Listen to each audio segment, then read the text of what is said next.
Welcome back, friends, to the Lucky Die in Kino. Previously, Greff arranges for Azed to visit his mum, Ivoris worries about his relationship, and Kaz reveals their neutral form and chooses a new name, Kith.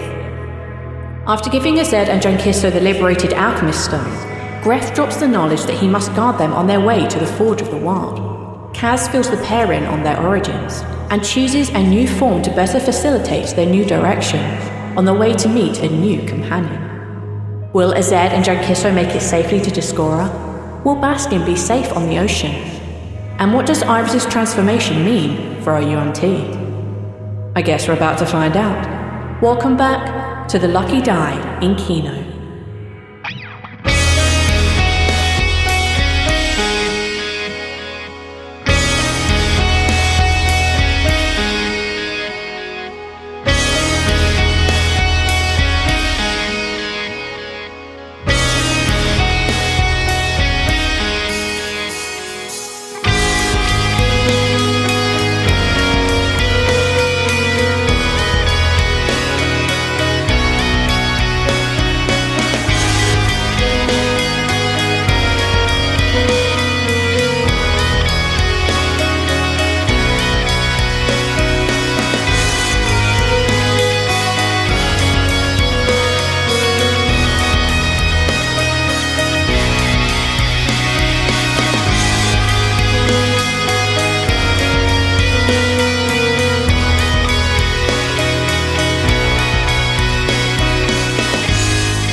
The three of you find yourselves at the edge of a desert.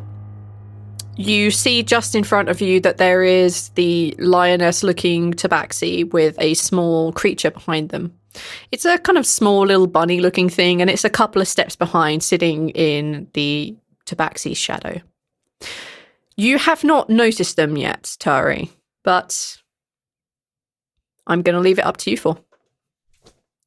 So do we want to approach quietly, or do we want to just be out in the open? Have we, left our carriage somewhere? Since we've seemed to sneak up on them. It's entirely up to you. It would be feasible, it would be possible to move your carriage through this forest. It would just be a little slow.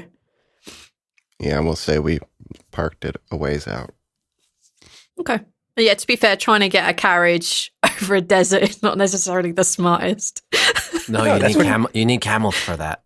And sluts. Yeah. Why don't the two of you go get the Yonti hunter, and I will not. I will stay here. Okay. Right. Greff, you lead the way. Yeah. Oh, yeah. Yeah. You're the least likely, Yuan-Ti looking person right now. True. How is that still true? Okay. I mean, look at me. I could be Ivoris's, long lost brother or something. Or twin. Are we twins?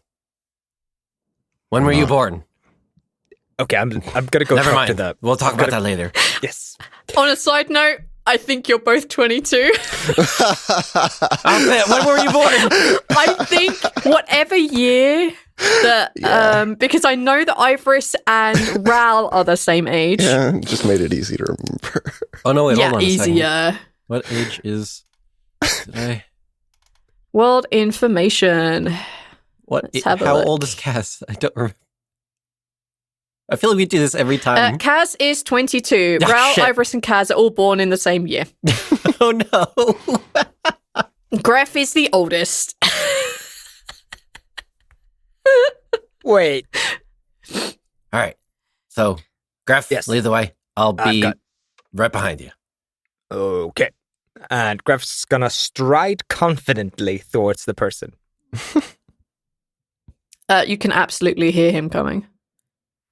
Tawree stops in her tracks and looks around, looks behind her. She sees Greff. Yep. And Tall, Goliath-looking motherfucker. she quickly whirls around and pushes the bunny creature into her cloak, behind her cloak. Go back there! Hello, traveler. Hello? What? How can I help you? Do you believe in fate and destiny? Okay, hold no, Greff, that's really bad. Hold. Okay. This is. Are you hitting on her? What? No. He wants to convert me to his religion. Greff doesn't even know the god he worships yet. What? I don't have time for this. What do you want?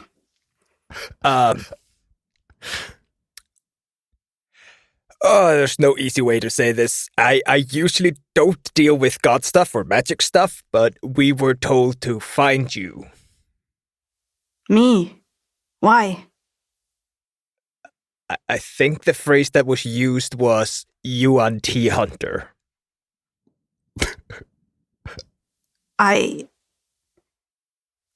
Was that a word you used? I'm confused that I don't remember it being dropped. I don't remember uttering that phrase, but if that's what they want to take from it. Okay. If I said it, it's probably true. I did. That's how Ivoris referred to this person. Yeah. I don't specifically hunt UNT, but if I find any, I will slay them. Okay. Every and Why? all Do you have UNT? Do you have problems with UNT? Do you need help? I don't have problems with them, but I don't particularly enjoy the ideas they have. Greff kind of looks at Kith like I don't know how to communicate this. Okay, listen. All right, listen. You're doing great, Greff. Are you right behind him? Yeah, I'm in his shadow. Oh, okay. Yeah, he's definitely in the shadow. Like, probably, like, the sun shifts a little bit, or, like, Greff, like, nervously, like, oh my god, from side to side and taking it, like, whatever it is. But yeah, you can now notice that Kith is there. Hi. Hey, how's it going? So, best way I can explain this, I have friends in higher places, and they told me that there's a thing at a place in the center of the desert that we need to go to, and it just so happens that there's a lot of Yuan-Ti there doing bad things. My friends told me that you were going to be here and that you could help us so that we can do the thing. Greff has been doing a lot of nodding of his head as Kith explained that. To you, Tawree, Kith looks pretty much like a tabaxi. Like, you wouldn't really notice the Yuan-Ti unless you get, like, super close and But he Which is why I'm keeping distance. They are lisping. Yeah. I can see happen. that tongue flicker. That's very judgmental of you.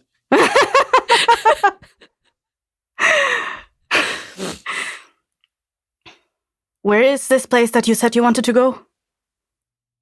It's called the Forge of the World. What do you want there? Oh, What is your business there? trying to save the world? What do you mean save the world? You... Well- What are you? That's a very complicated question. Okay, You're UNT, aren't you? No? No, but he's pretending to be one because Why? we might encounter because we might encounter UNT. Okay. I don't You see the seem- logic in this. Greff, should I just throw the thing? Should I just do the thing? Just do it gently. It's very off-putting when you do it. I don't know how to do it gently. It's just a thing I do. Well, maybe practice that next time. I haven't had to change appearances in a long time. But okay, all right. Okay, so I'm going to trust you because my friends in higher places seem to trust you. I've been keeping this secret for years, and now I'm showing people left and right. This is weird. Okay. So, you would see... I didn't even give a name yet. So you just see this person who looks like a tabaxi. Essentially, you like see their bodies starting to morph and contort, and there's like this ripping and cracking sound as like the skin tears away, the fur retracts, there's like snapping of bones, and standing in the place of the tabaxi is now just this like very blank, gray, featureless humanoid person. I know as Tawree would know that the UNT shift to different forms. Yes, you'd know that they are able to change their forms, but this is not a form that UNT kind of take. Like they very much take like very featured humanoid type forms, like tabaxi, or like, you know, what on earth is Greff pretending to be? Goliath. That they could pretend to be that, or they could pretend to be like any of the other myriad of races that are here on Kino. This is not that. Like, this is something very different, and they cannot change in the way that you've just witnessed. Like, it takes time, and it's not quite the same. Like, I didn't this have is nothing to slit a you've ever goat's throat. experienced. Yeah, like this, there is no tinge of magic about tinge of magic. This isn't the same transformation at all. You changed into a different. You're. I don't know what you are. What I know that UNT are able to change forms, but not this fast. I'm not a UNT. I'm what is known as a changeling. You are indeed a change person.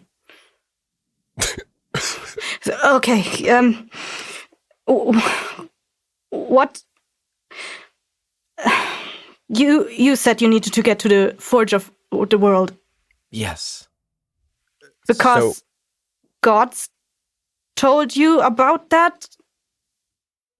I mean, I was insinuating, but yes. Is that something divine? We have a divine mission, I guess you could call it.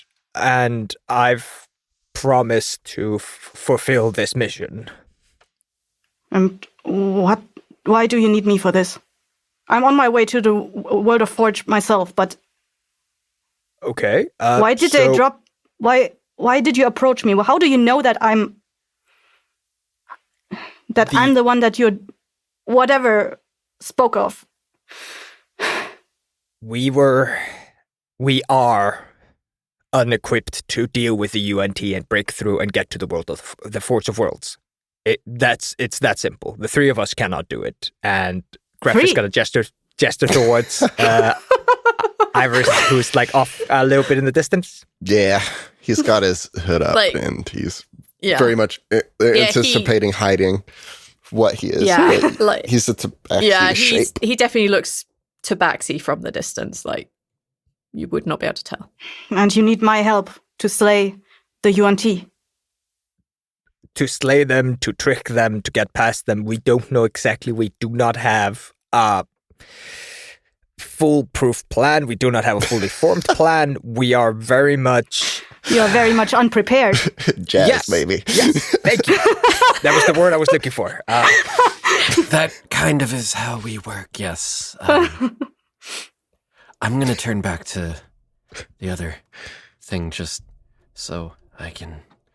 Yeah. Greff, like gently turns his body so he doesn't have to look at you, and like puts one hand over the ear. Tawree also turns away. She doesn't want to see that again. You notice as that happens, you can see like the little like bunny ears and the bunny eyes watching you intently as you change back. I noticed that there's a shift in my back, and I push the head back under the cloak. Go back in there. Wait, was that a hello, little friend. Hi. Leave it alone. But I like That's none of your business.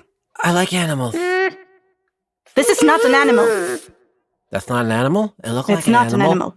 I'm very good at animals. That looks like an animal. You can feel it like pouring against you, like trying to get out from your cloak. Stop that.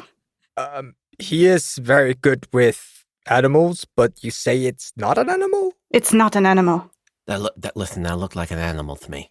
They do that to deceive you. Oh.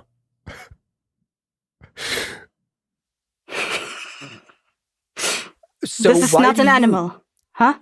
Why do you need to get to the Forge of the Worlds? The UNT took my kids. I need to get them back. They are there. That's what this creature told me. And she indicates the bunny. It just like pops its head out and twists it over, and you see like one eye pointing up in the air, just like twitching its nose, looking at the two of you. Hello. It talks. She pushes you? the head back into under the cloak. Okay, bye.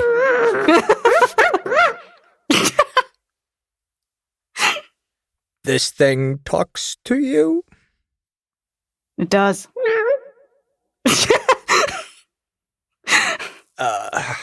Okay.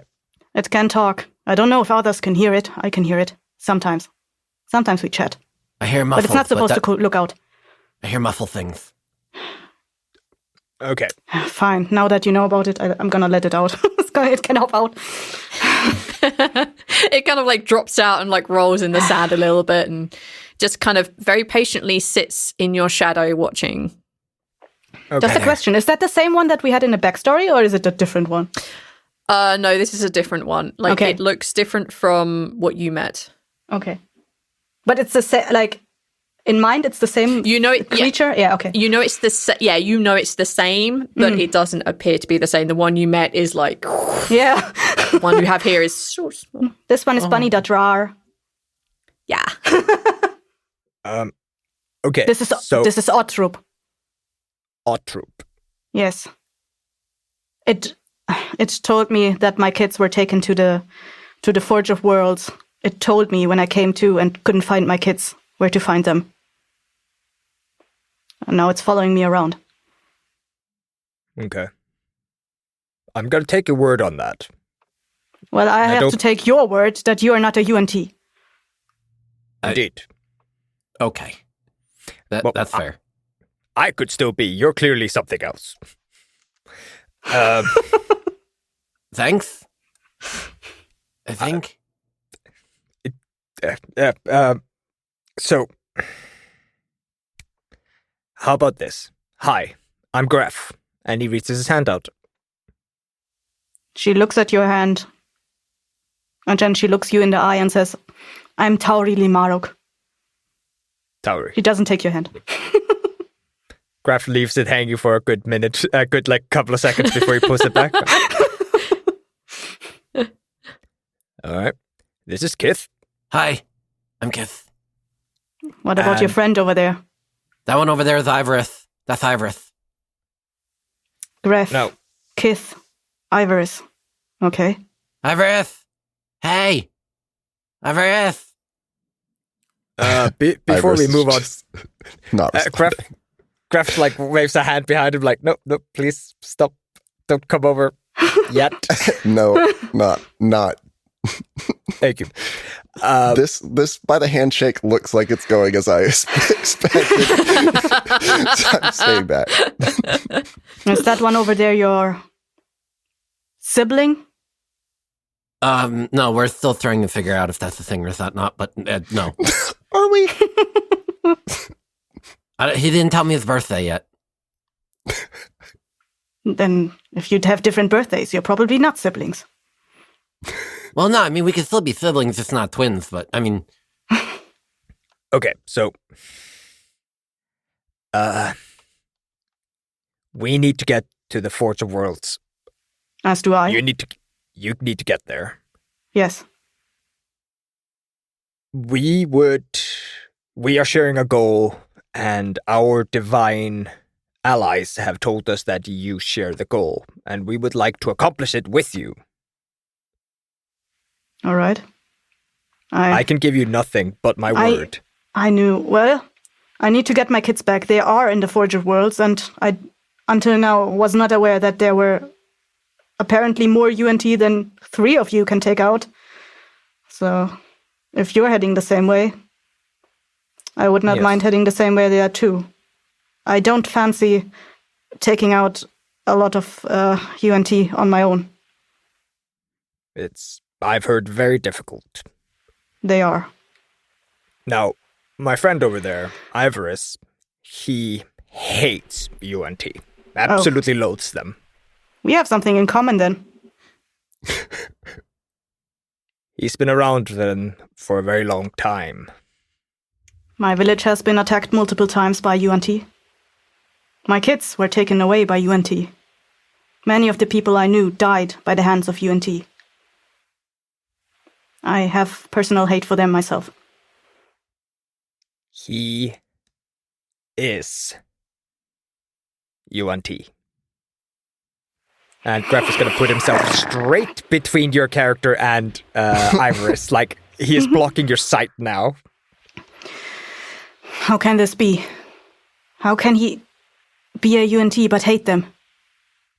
Because there are some of them that retain their humanity, their individuality. What is humanity?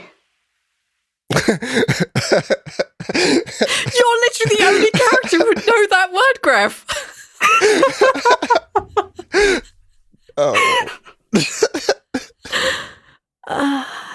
Humanoid-ity? Humanity? Soul. Anonymity. No, I don't think Greff... I don't think we believe that the UNT are soulless, that just their morals have been corrupted beyond repair. Apparently, there are those among them that retain their individuality. They are usually culled or killed. They are looked upon as weaker. And he's one of them? Yes. He got away from them when he realized what they were doing. And he is on this journey against his will. He doesn't like talking about it, but and like Kith kind of leans in conspiratorially and is just, he doesn't like talking about it, but he has feelings. Feelings? I know. I've never heard of a UNT with feelings. Exactly. That's unusual. He's fucking weird. I like don't... the good kind of weird. Well, I don't believe in that myself right now, but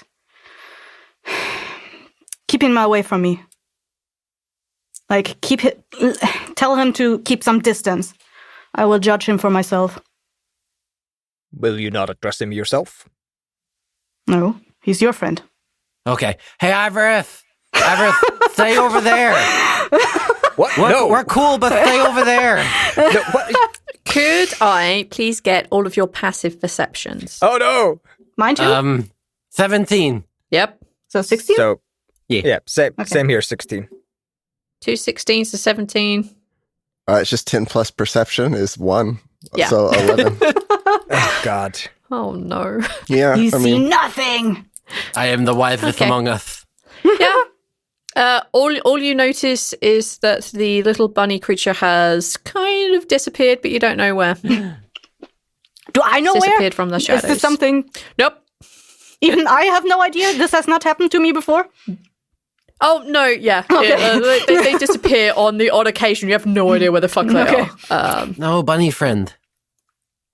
Oh, You just know that they're missing. You just don't know when they disappeared. You just know that they did. Oh. he'll be back. Don't worry about it. He does this Greater sometimes. numbers. All right. Do you Give know me where time. Give me time to get to know your friend. I will see if I can trust him. That's fair. He has been touched by the infectious bite of the UNT. He shares some of their mannerisms, and he doesn't does that like mean? it. Do I know what that means? V? He doesn't like to display emotions. He has some snake-like features. His tongue is the most prominent one. Oh, UNT have that. Yep. Kith He's is one like of them. in the background sticking his tongue out like, did I do this tongue right? Am I doing it you're right. Damn. So, Well, your Just- friend, the friend behind you does that too. Does have that too. What did I do? he's pretending to be UNT. Well, did I do this tongue right? Oh, no. Okay, I'm gonna go get Ivoris and explain the situation to him. I'll be right back. Kith, Hi. be good. And Greff walks away. For the record, I'm always good. Just so we're clear, I'm Did the good Greff one. become the sensible one? I'm all right. Listen, I just okay. When Greff made a promise that is much, much too big, and now he needs to try to fix this shit show he's gotten himself into. Listen, my Take it personality changes when I change appearances sometimes. Okay, it's fine. I'm still me. Greff approaches Ivoris and just like, hey, It appears that it's going well. much better than I could hope for, but in different ways. She is searching for her children. The auntie took her children. Yeah, I knew you'd be smart enough to see how the world would fuck us in this way. Yeah, her children were taken by the UNT, and she believes that they are at the Forge of Worlds. Are her children important? Yes. I mean, not to her. Are they targets? Oh, Are they powerful? How do I phrase this without being offensive? I don't know what to... they're her children. I don't know what the UNT see in them. Right, that's my question. Okay, well. So, you can imagine that she is... I can make the wild assumption it's a she tabaxi, right? Yeah. Thank you. She is looking to get her children back, and thusly is not a big fan of the UNT, so they have asked that you keep your distance. Sure. From a distance, she's going. Great on a audio podcast, Cassie. Just a video joke. For those of you who want want to know, Kessie did the eye motion. Like, it just clearly put watching two fingers you. up to the eye. Watching it put the you. 2 fingers at the camera and back to his eyes again. Like, visual gag on an audio podcast. It was just for us. I'm sure that they'll come around once they know or understand you better, but just give them a little bit of time. Sure. Just try to figure out what they might have taken her children for. Oh, We need to figure out exactly what they are doing. All of it. And Yeah. we need to figure out a plan that suits us all. yeah. I should start looking into those things. I've been busy. Yes. Come on over. Let me introduce you to her. And Greff is going to start walking over. He can't stay 20 meters away. That's just ambush distance to get him killed. So that's not happening. Ambush, I'm you say. behind you. Yeah. Greff just kind of like walks until he's like maybe like a good 2 meters away from Tawree, and like just gestures at Tawree. And like, that's Tawree. Tawree, this is Ivoris. She watches you suspiciously and just gives you a nod after a while. He is kind of like leaning to the side to like peek from behind Greff. Kind of like Greff's massive frame. squints at you I have a something little like bit. that too, but it's usually behind my cape. It's not here right now. He has kind of a curious look about him. You see him, as he usually does, like look up and down somebody, and you see him take note of what weapons you have and such. What weapons you have visible, anyways. None. I have a big wooden spoon.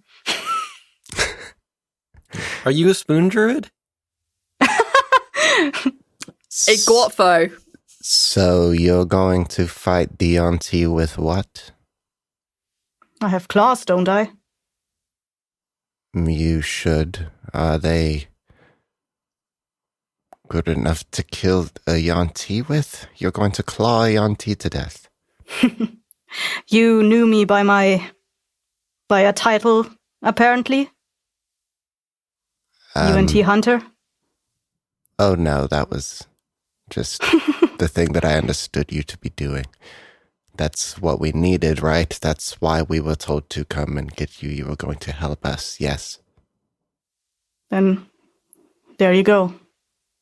You don't need more. I don't need more. These claws are all I need to tear this UNT apart. No magic. No.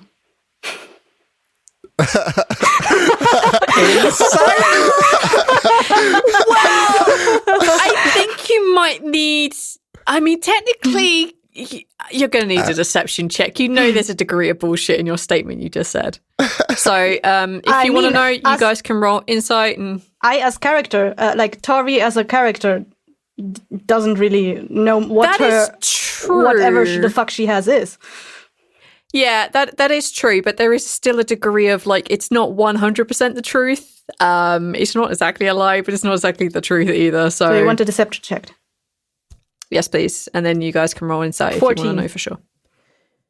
Blimey. 4. So, no. Nope, you believe no magic whatsoever. 14. Oh, damn! 23. That magic user in our group, huh? The magic user in your group, you know that, it's not 100% true. There is something beyond just Tawree ripping them apart with the claws. You don't exactly know what, but you also get the feeling that Tawree doesn't exactly know what either. On a 14, dealer's choice. You two can battle it out between yourselves, or you can just decide what. I'm happy with Greff not knowing. I literally only clicked it because Neil fluffed it that hard. The fluff came back. Okay, fair. Fair. He steps out from behind Greff. And he has his sword is in his thing. It's got what do you call the scabbard? Is that it? Okay. Scabbard? Sheath, yes. Whatever his swords go in. And he has the kind of like lock over it. Like he doesn't think he needs it. He's not like touching it or anything, but he does have his shield kind of ready and is kind of just holding it idly. He doesn't seem to be concerned or need his sword though. And steps out from behind Greff. So your children. Yes.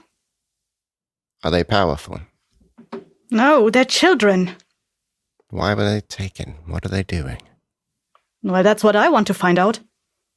And your town, was there anything weird going on in your town that you were aware of?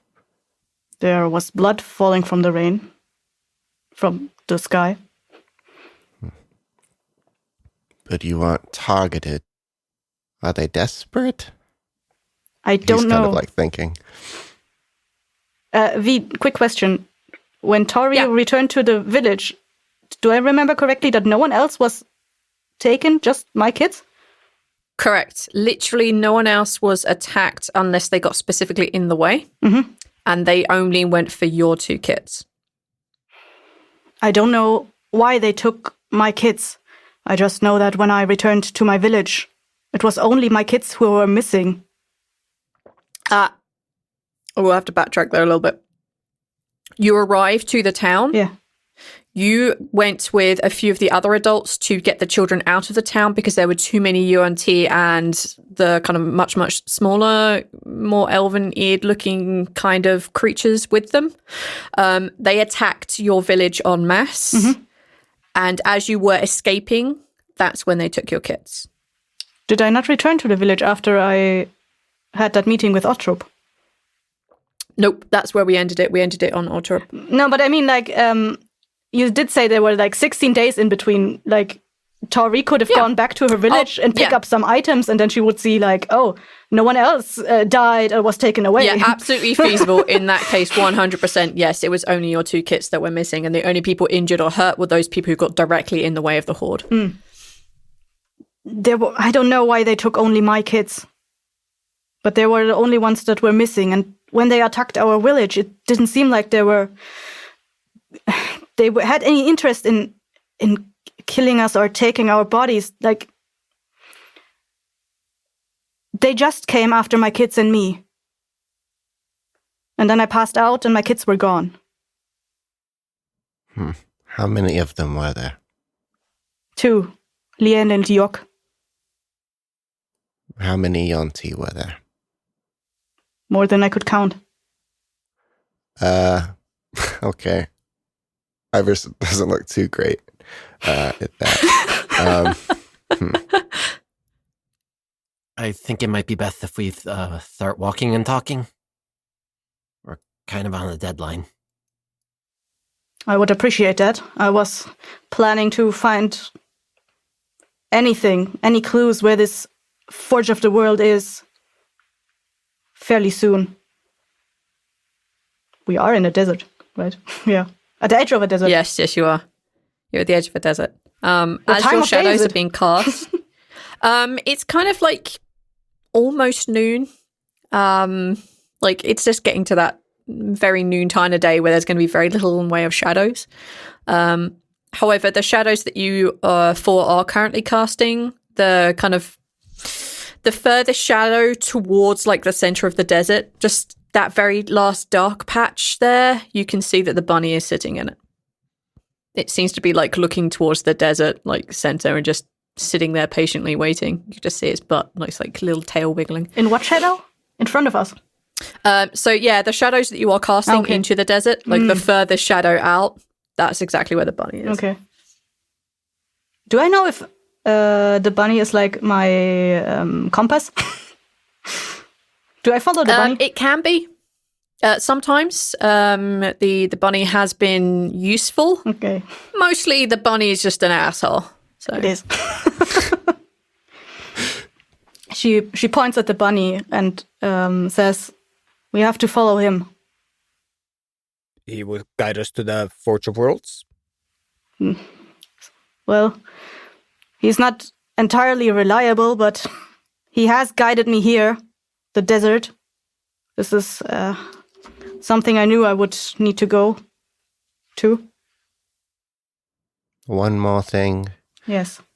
Before we learn more about each other and whatnot, there is one Yonti there in particular that I need to kill.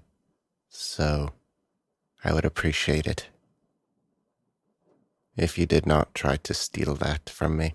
If they don't harm my kids. It's kind of important.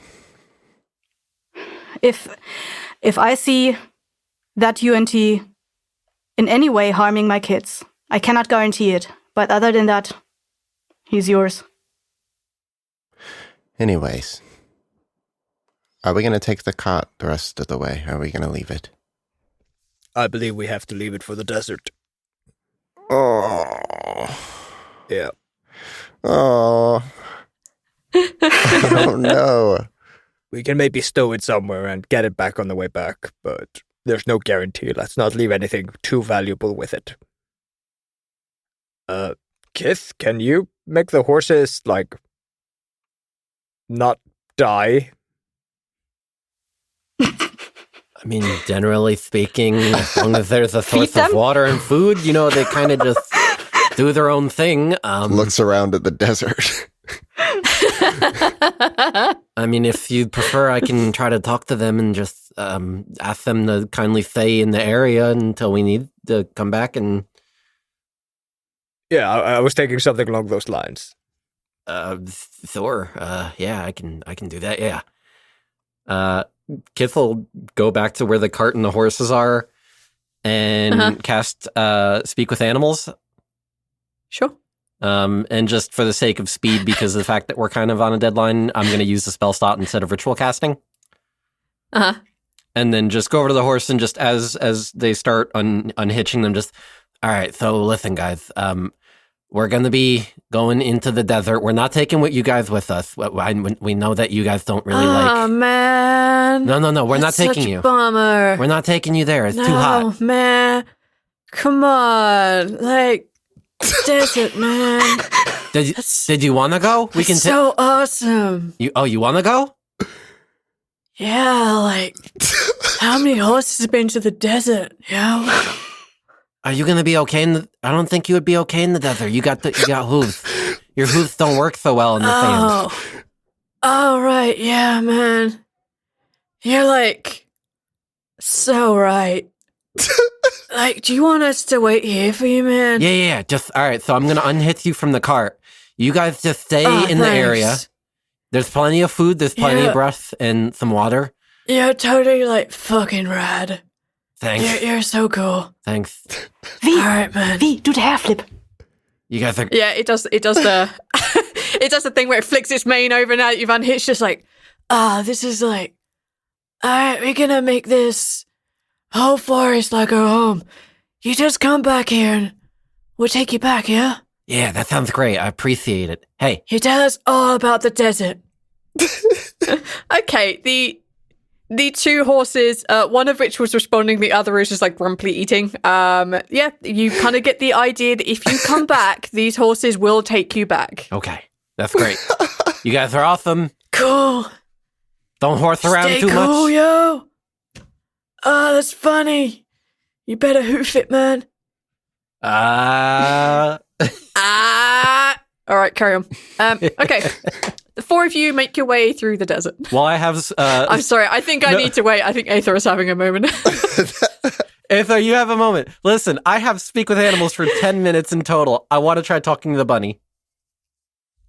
Okay, you can try. I try talking to the bunny. So, the four of you meet back up again after you have dealt with the horses and begin to take a few steps into the desert, and the bunny is just hopping its way as much into the shadows. You notice it never steps out of the shadows. It never hops away from them. It stays within the coolness that your shadows provide as much as it can in this very, very hot desert. What are you trying to say to the bunny? Hey, do you understand me right now? It turns and looks at you. Still hopping forward, but just turning its head back and looking at you. I think I'm speaking in rabbit right now. Do you speak rabbit? Are you actually a rabbit? You don't look kind of like a rabbit. It continues hopping along. I tried speaking in a different dialect of rabbit. Maybe it's a desert hare? It's definitely not a hare. The creature, it continues just like looking at you, like it's avoiding rocks and plants without looking as it's still staring at you. Okay, you're definitely something not okay. I'll drop speak with animal. All right, never mind. That didn't work the way I thought it was going to work. Okay, that's definitely not a rabbit. Tawree is just side eyeing you with a slightly weirded out look. What? Do I have something on my face? No. Is it my tongue? Did I fuck up the tongue again? Your tongue is very concerning, but you trying to speak with Ottrup is even more concerning. I was curious. I like animals. This is not an animal. I already told you that. I wanted to make sure. I can confirm now it's definitely not an animal. It didn't understand the fucking word I was saying, but... Oh, I understood everything you were saying. How do you know that, FYI? What do you mean understood? Excuse me, were you ignoring me? It continues ignoring you. It continues not answering you. Oh, okay, you're one of those. All right. I see how it is. Oh, God, I love this asshole. Wait, who's the asshole here? You. We continue forward. You continue heading towards the center of this desert. Nobody knows exactly where they're going, do they? We're following the rabbit, the not rabbit. Follow the not white bunny. Okay, following the not white bunny. As you bound forward over the next few hours, you make as good a process as you can. It is hot in this desert. Bearing in mind that winter is coming, and there is occasionally just that chill breeze, it's still freaking hot. So those of you wearing lots or much armor, probably advised to begin not doing that. It's getting warm. As noon hits, as the sun is directly above your head, you just see the bunny kind of melt into shadows as there is nowhere for it to hide much longer. And it just from existence.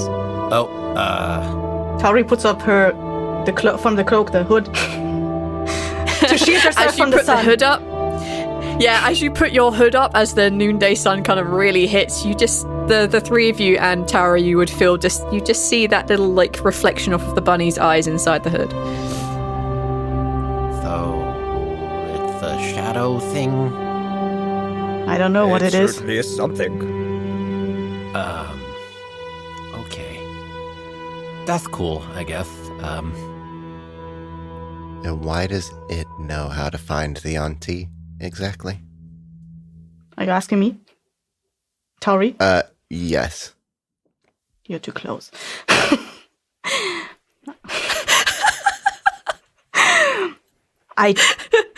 She takes a few steps away from you. I don't know. I don't know how it knows that my kids are there, but it's my only hope. It's the only guide I have. Okay.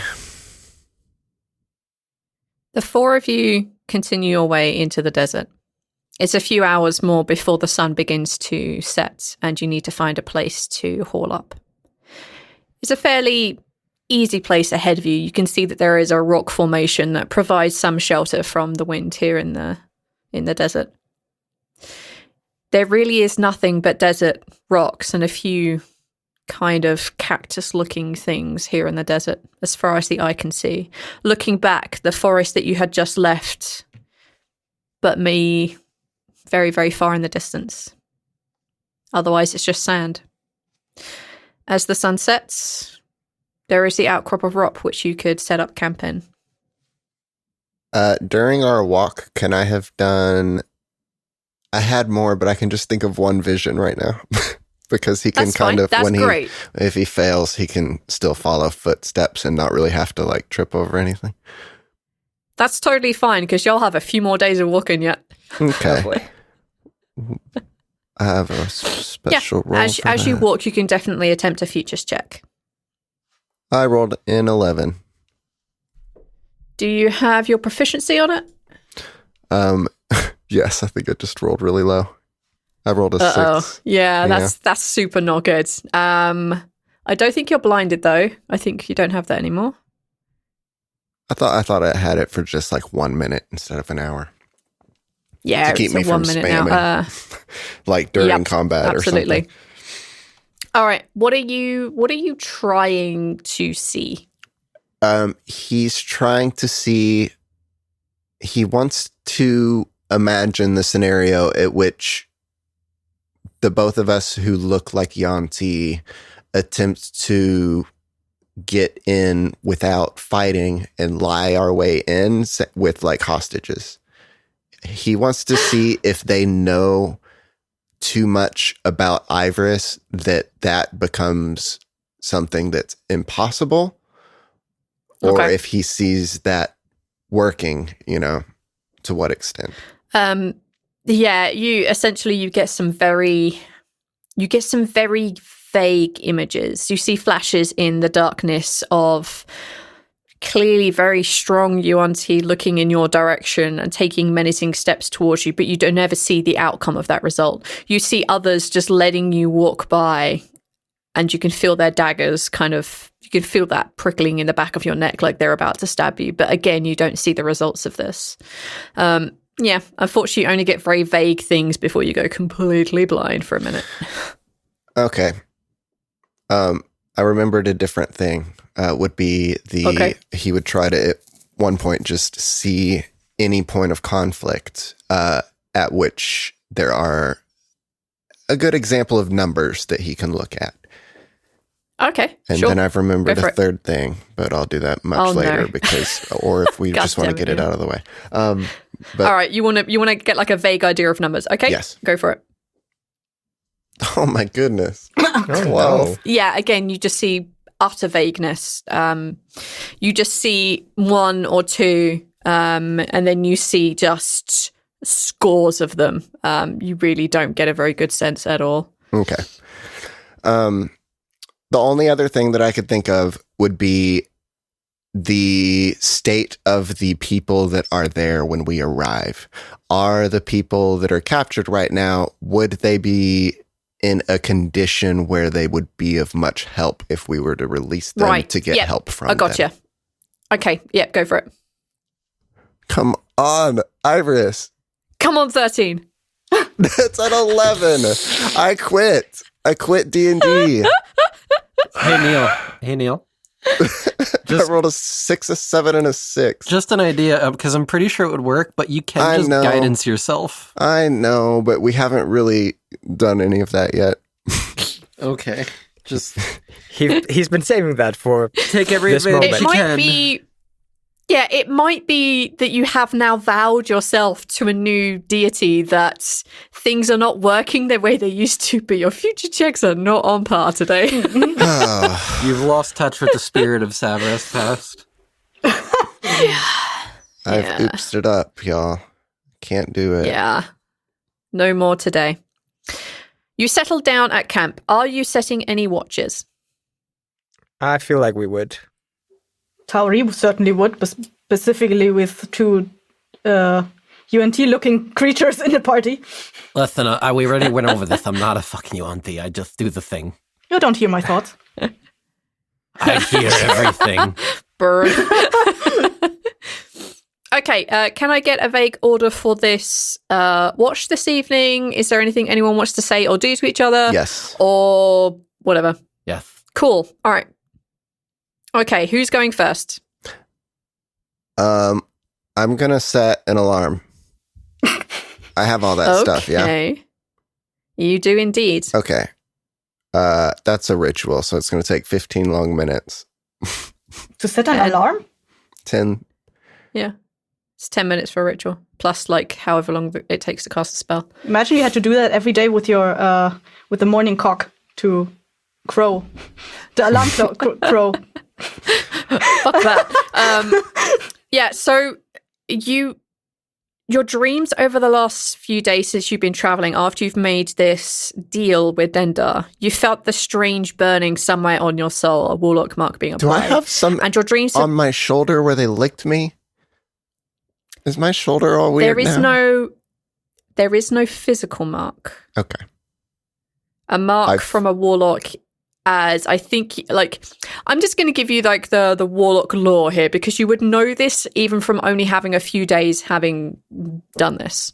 As a warlock, you would know that your soul has been marked, and it's not something you can just physically see with your eyes.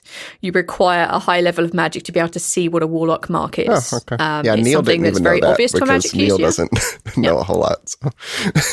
I think I've mentioned warlock marks in the past. Yeah, Neil just didn't know about them. Or what we were No, talking exactly. about. So it's And something Brawl that didn't, would be on your so soul. didn't ask. So it wouldn't be a physical marker unless the marker and the marquee have decided that that's just going to be a thing. However, for Ivoris, it's not. It's upon your soul. Cool. Your dreams over the last few days since you've made this deal with Dendar have been strange, almost guided, and more like stepping into a different reality than straight up dreaming. You have been shown things. You have been shown what was described to you as a dream, basically a dream diary, a book. And within this book, there are a series of spells which Dendar has prepared and made ready for you, knowing as you have spoken to them or as if you've read and written that more spells will be added to this. Either you could pull out a pen and pull it into the real waking world and add extras to it, or you could access this at night whenever you dream. You have learned a bunch of new spells. You haven't tried any of your old paladin stuff yet, because there's not really been much need for it. But you do know and have learned that there are other access to other spells that you have now, one of which is Alarm. So for the two of you who have been traveling with him for some while, and Greff, who's known him the longest by virtue of surviving and not being Adnalov, this is something very new that he's casting. And thus, Alarm is set. Woo. Ivoris gets up and goes and takes I guess he lays his bed down kind of like close to where Greff is, closer than he usually would. Okay. I think I'm not going to make the mistake of saying that I go find firewood in the desert again. Thank you. I'm really minorly mocking. Actually, I believe y'all took extra wood. I believe you specifically said you were packing firewood. Greff learns from his mistakes. I think this is something I remember, yeah. Greff learns from your mistakes, yes. A campfire in the desert is just so scenic, you can't not do it. True. It's super scenic as you have like the rock formations behind you, providing you a little shelter from the wind. You have like beds, things laid around this kind of like fireplace that you've managed to set up with a little spit over the top. Like, yep, totally doable. Tawree is going around staying in the vicinity of the camp, but looking for a desert lizards. Desert lizards? Yeah, for eating. Take a survival check. 19. No, 19. Yeah, you do find a couple of like small little sand lizards. You could find enough to feed your entire party if you wanted to. Yeah. If you're hungry, I could just I have things. No, I have lizards now. But no, don't. Why? But the lizards. Why would you? Okay, that's kind of mean. That's not very nice. He's very into animals. Would you like some mushrooms? I have some mushrooms. Yes, I would love some mushrooms. Okay, I will take mushrooms. And I offer him a lizard in exchange. No, since you like animals. No, puts the lizard down. Like, no, go away, go. Run free. As you put as you've been offered this, I assume dead lizards? No! Are you offering a live lizard? No. Maybe they're like some of them are alive, some of them are dead. Put the live ones back. Put them back. That's not nice. They're just trying to live their lives. Okay. Who is taking first watch? Before we do that, sorry. Once you guys are done having fun with lizards, Greff kind of looks over to Ivoris and just like, okay, we're going to have to deal with UNT. We don't have a plan. No. I don't have a plan. No. I tried to figure out how many there would be. I don't know how many there are going to be. I tried to figure out whether we could run some deception tricks. I don't know whether those would be successful or possible. I'll have to keep looking. I looked to see if the people that they have captured down there would be able to help us, and I don't know. My magic is different at the moment. Yeah, I noticed. You're doing different magic, are you not? Yes, Dinda and I did make a deal. Who? Dinda, we had talked about this. Briefly. Oh, sorry. Sorry, a lot of new people to keep track of. There's the a nightmare god. The one who I intended to. Right. Sorry. His ears kind of fall down, like, uh-oh. You forgot about. It's fine. It's fine. I think this might be more of an Aether problem than a Greff problem. It is. Greff kind of like shyly, Greff kind of just looks like sillily from like side to side, like, okay. Okay. We're in this situation, and I know you don't like to talk about this shit, but I have to ask you some questions about the UNT. Oh, okay. Sure. I guess my first question is, what is a UNT town like? Because I don't know. Well, even my... Is this a conversation you two are having loud enough for everybody else to hear? Absolutely. Greff is trying to gather information for everybody to come up with plans. Okay. Because Greff knows nobody has plans. Okay, fair. Greff was very disappointed when Cassie's character, oh fuck, I'm so bad with names. When Tawree. Tawree admitted they had no plan. So, the auntie are difficult to explain. They work together only out of necessity. However, as you might have picked up, my situation was a little bit different than that. I was made to do the things that I did in a way. They cared a little bit much. They were... Yuan-Ti are very selfish, Greff. If there's a sacrifice opportunity to be had, you don't just hand that over to one of the ones that's not necessarily interested, unless you have to. They were preparing. They were trying to get their numbers up, Greff. Otherwise, they wouldn't have cared, and I would have probably not done many things.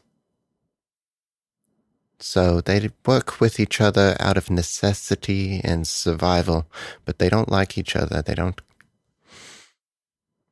have emotions towards one another just the same. They only seek to serve themselves. And apparently, something has something good to offer them because they have given up on the gods. Dindar wanted someone specific dead because that person once served them. And now they don't. So,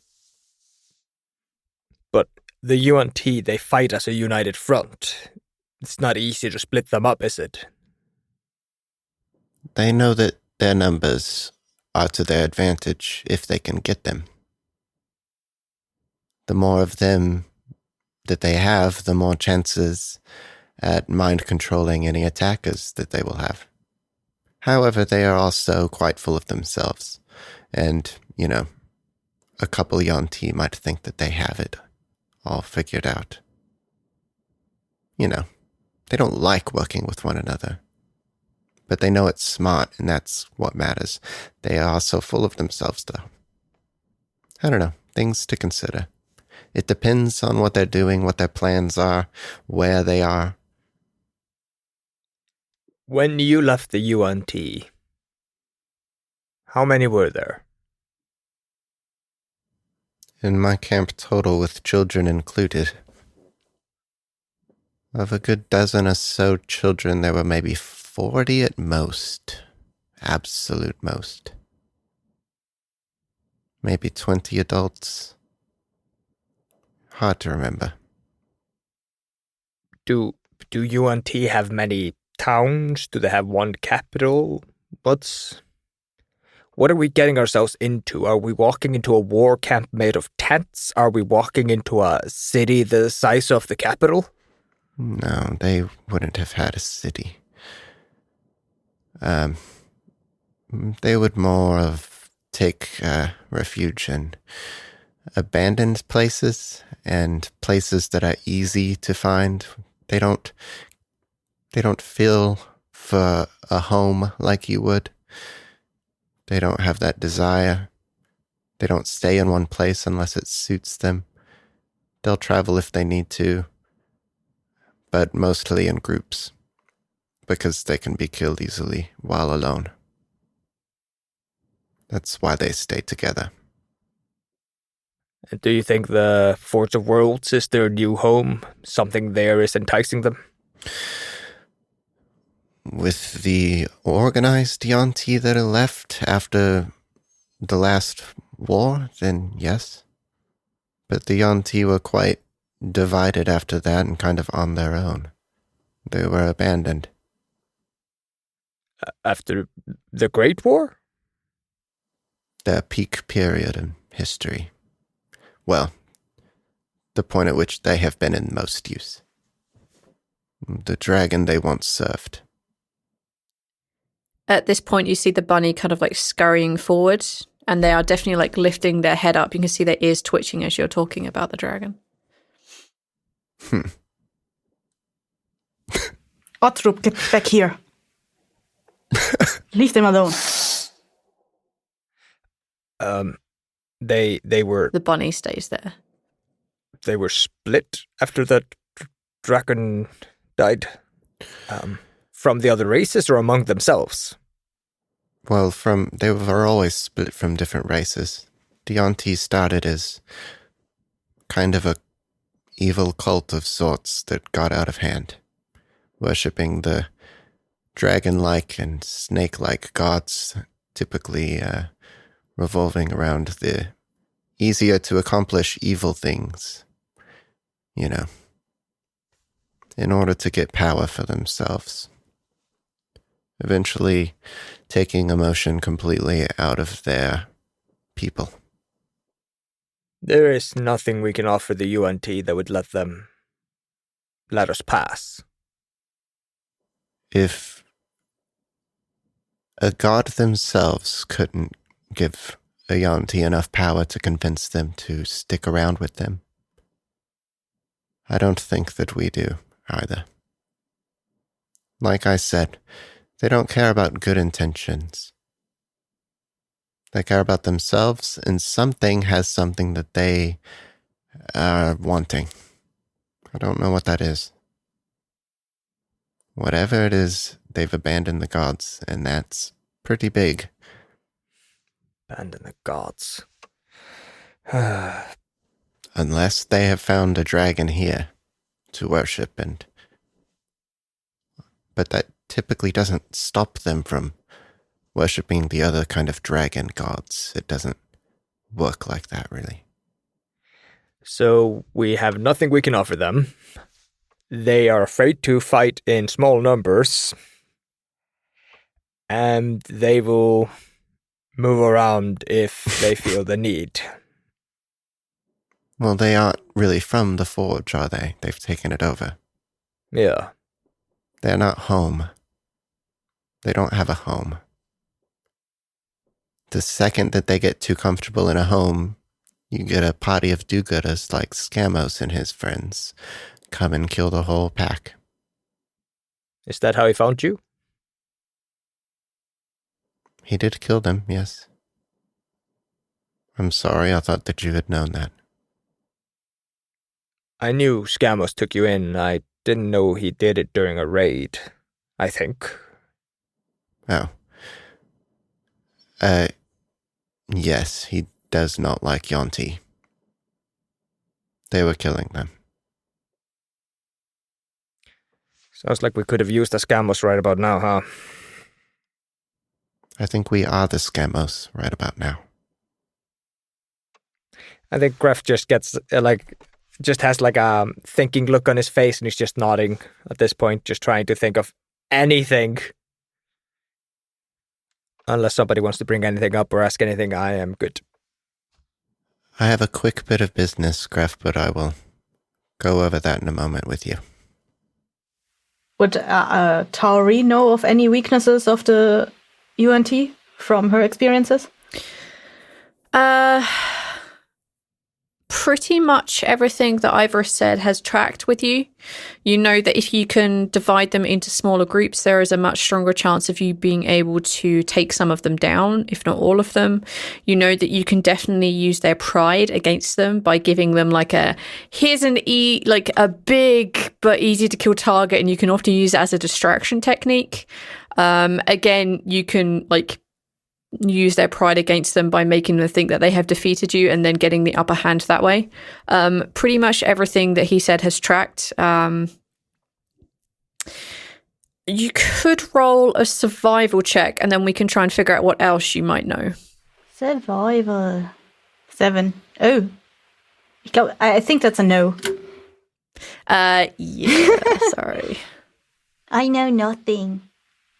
I know nothing. Damn it, that was I'm an afraid important not. role. Okay. You said you had more business, Ivoris? He tells Greff, I've got one more bit of business for you, but I will go over that with you in a moment. Just go to sleep and trust me. Okay. I trust you. And yeah, I think Greff just kind of lies down staring up at the stars, thinking. I think Tawree is staying up for first watch. Ivoris is watching Greff. In his sleep. Right as Greff is drifting off to sleep, Ivoris is going to you all see Ivoris pat him on the shoulder and kind of get your attention, and you kind of raise just slightly, and then Ivoris does his kind of mind control thing, but it feels different, and you just drift off to sleep as regular, and he lays back down, and Ivoris kind of just is sitting kind of his legs crossed next to you. And so before you've started your dream is the intention here, because he didn't let you get to sleep very long so that he's not invading your privacy. You're in your dream setting and Ivoris just bursts in real quick. Hey, quick thing. Well, in line with all of the other mind interrupty things, basically Greff, you can choose if you want this to happen or not. No, Ivoris told him to trust him, so unless Ivoris has been playing the longest of cards as an UNT, this is going to be fine. You remember how I often say, you have a choice on whether you pass or fail this, and there's a weird dream state. Well, you have it on cam. We have it recorded. You have dug your own grave. Thank you, Ivoris. Please kill him. Continue. Will do. Thank you. I'm here Remember, to if you die in a dream, Greff. All right. So what is Greff dreaming of? Well, Greff was staring at the stars when he was falling asleep, so I think it's a very lofty, ethereal place that you're in. Let's say it's kind of like a forest, except all the things and all the trees are made out of stars, so it's like this hazy cloud-looking thing. And I like the idea that Greff was about to hunt or something like that. Okay, great. Then, yeah, this is what you'll find yourself in, Ivoris. Okay. What are you doing to poor Greff before you kill him? Ivoris does not watch or stalk or anything. You don't get any time to start whatever you're about to dream about. He just kind of shows up and waves. Hello, Greff. How aware of this dream is Greff? Right now, in this moment, you're very aware. Okay.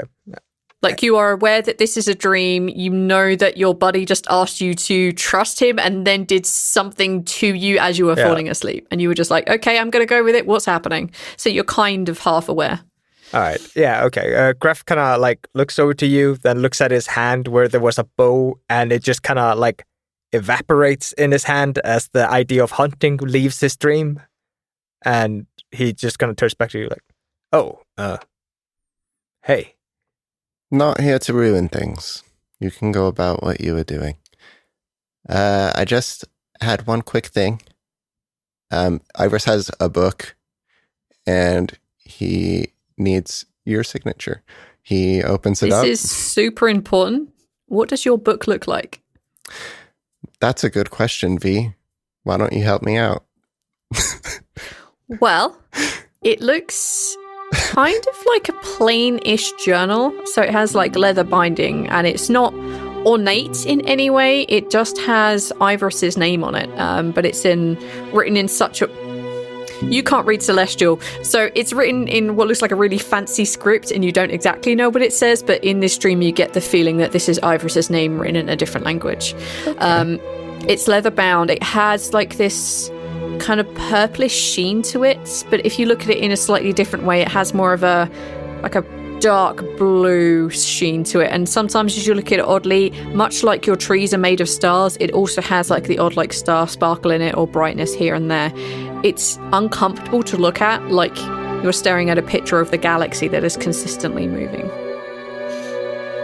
How's that? Is that good? Yes, that is very good. You're welcome. Love it. So, Greff, this book is quite important.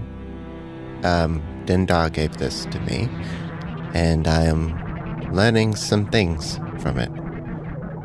And I have a page here that I've been given that I believe if you sign will give us a way of communicating for now, and perhaps later, by my understanding, could help us, but I don't quite know that yet.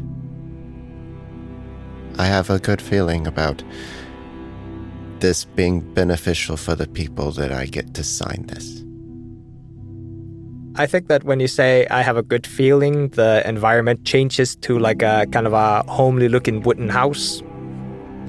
And you're both like standing in some kind of a kitchen area. It looks like it's been used a lot, but it's like completely vacated, like empty right now. Okay. Sure. This is something, yeah. Okay. How do I sign things in my dream? Like normal. He just kind of sets the book down on a nearby table and puts down a kind of quill that doesn't seem to... It seems to be magically have ink on it all the time. I don't know. I don't imagine like him carrying around a pot of ink.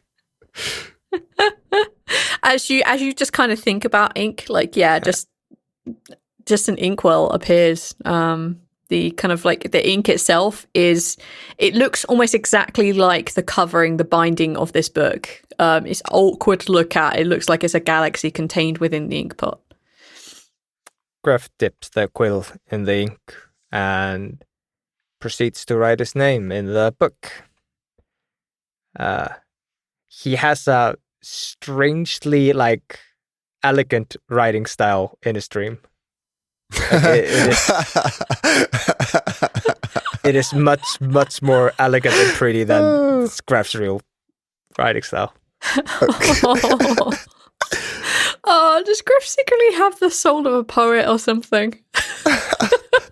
I always get the feeling that Greff watched his mom sign documents and shit like that, or write things, and he always wanted to know how to write like that, but he left too early. But he never saw what her name was, right? As far as he's concerned, she only ever wrote Mama Greff. That's what she wrote, right? Yep, that's just her name, as far as we're concerned. You don't get any strange feelings after having written it. The ink just disappears. Same with the inkwell. The inkwell just disappears. The ink stays on the page. But you don't feel any changes, and the book doesn't change or react at all to your name having been written there. It's just in there amongst the rest of your things, I guess, then, Ivoris. All right. Ivoris picks up the book and picks up the quill. Gives you a little smile and writes into the book, "Thanks, you can trust me. Have a good night." And you hear that as a message with the spell message as how his book thing works. As you see that, and as you see, like, as you look up, everything around you shifts once again to a forest made of stars, and your dream continues as if nothing had happened. You do wake up with the vague memory of what happened, but it's much like a dream. Like, you remember, because you remember saying out loud the things, you don't necessarily remember it. You know that something has happened. Okay, in that case, I won't irritate and interrupt your night with an ambush. That would have been cool. Okay, The lizards I feel are coming like to that's come you back. two.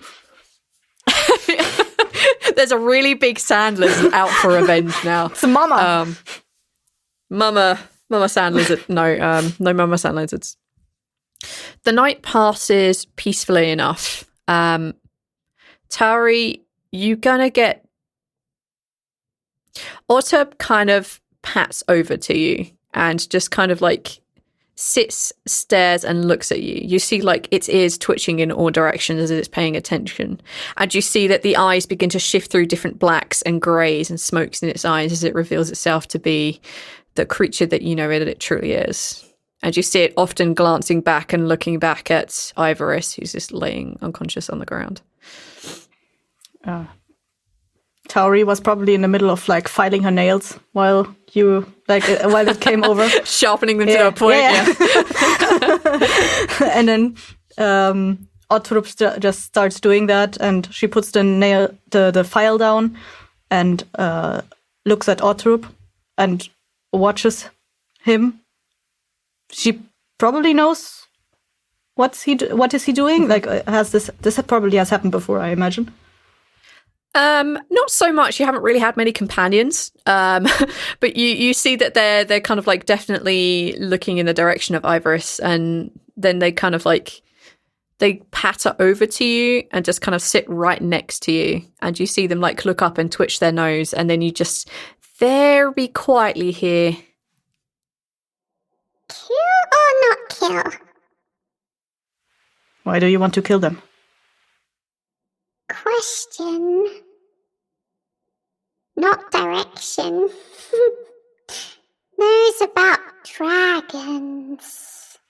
You want to kill Dragons. You want to kill them because they know too much about dragons?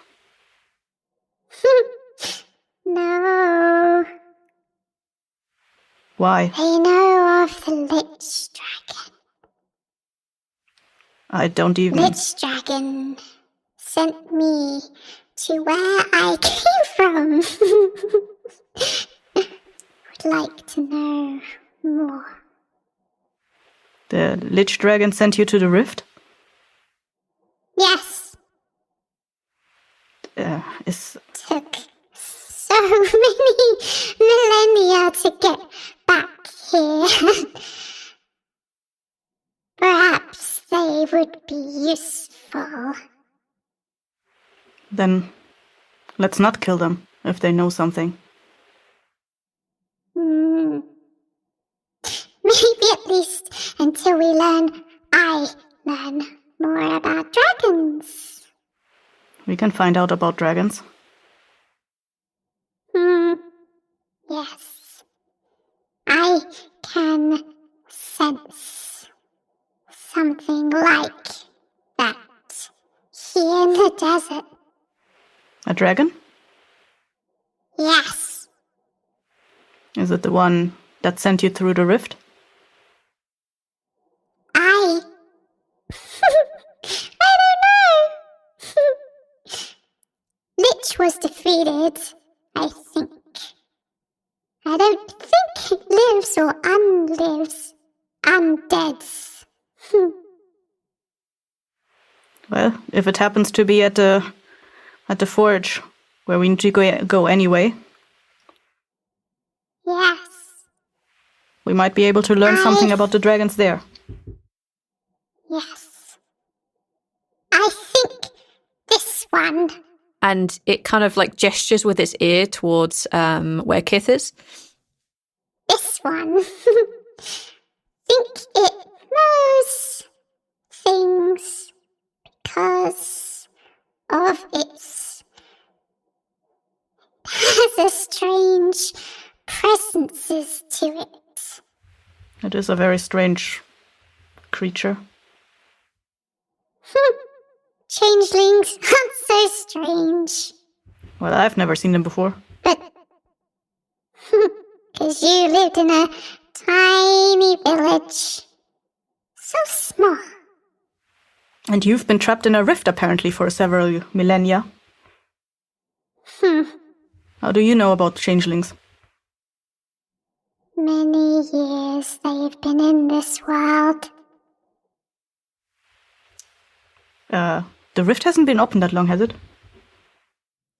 The rift that the creature came through, that rift hasn't been open for particularly long.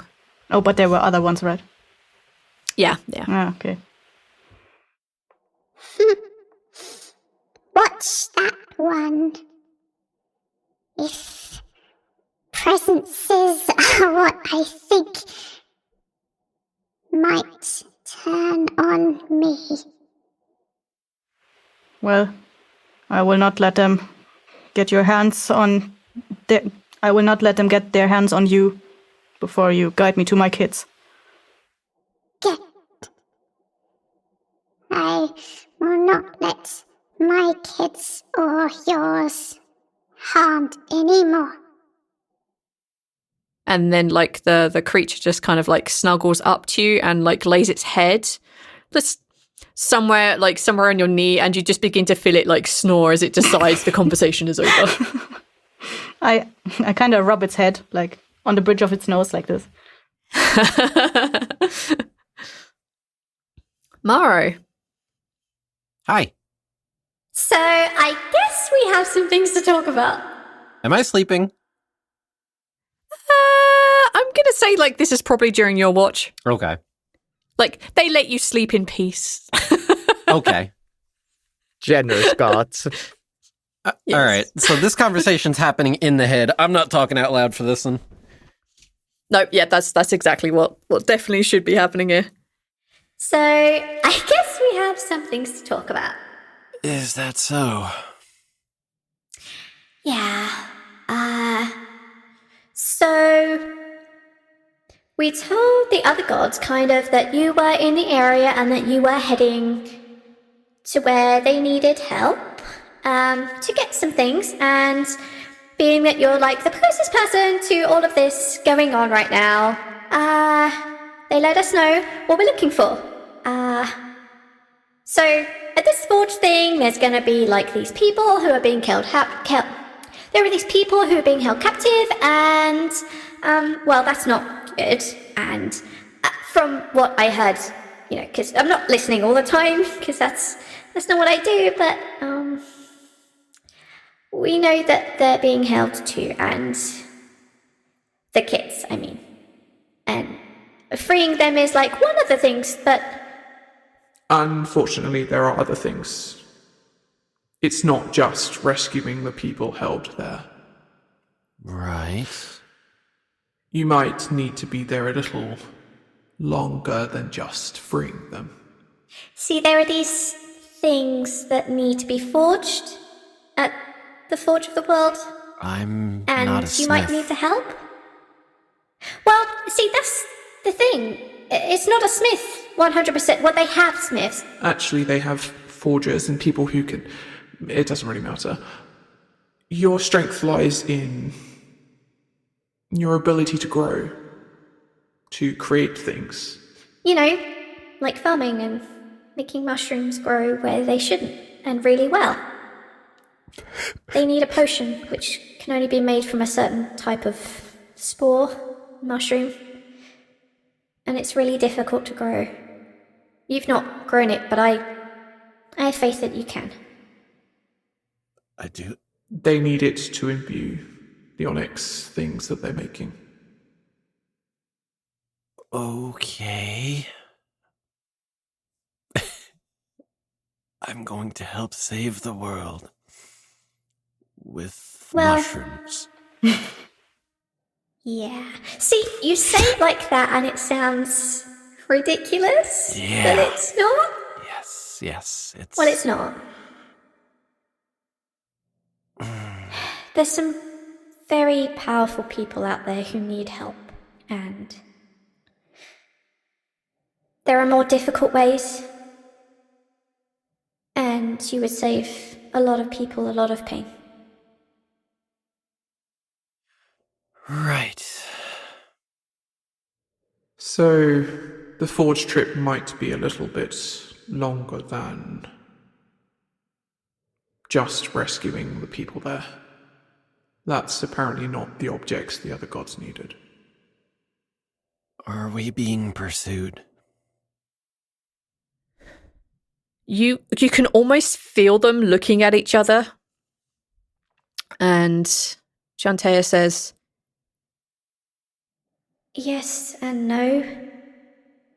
Well, you see, the thing is, that cleric that you managed to steal the thing from, the alchemist stone, kind of out for you. But they're not chasing you right now. They're going after the stone, aren't they? They don't know where the stone is. On Baskin's ship, even some of us gods struggle to see it. The protections you put on the ship are strong. But they're after someone else, you know. And big things have happened in the capital. With war being declared and Brachus and Kells fighting, everything's a mess. We'll try and keep that cleric away from you. Best we can, but we can't always do that. But we're trying. We have you, best that we can. Kaz is trying real hard to not start hyperventilating. you can actually kind of feel Shantaea's like her thumbs just rubbing like the top of your back, like she's trying to keep you calm. You can just almost feel it right there. We've stopped at least one attempt to find you. Oh, they've tried already. Okay, that's good. Thank you. Yeah, it's okay. It's what we're here for. You're our friend. Oh boy. Okay. How are we supposed to approach this?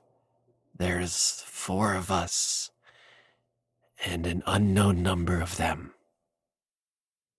You could attempt Ivoris's plan to sneak through.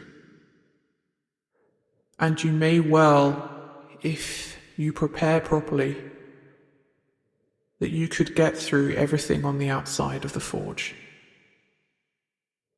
We can't see inside the forge. We don't even know exactly where it is. But once you're in there, you'll probably need to fight something. Or perhaps you can persuade the creatures in there to work with you. But from what I've seen through the eyes of others, they are aligned with the biggest force. Your friends were talking about what could be offered, what could turn them away from the gods. Something bigger than that. Something bigger than even our existence. There may be no choice but to fight.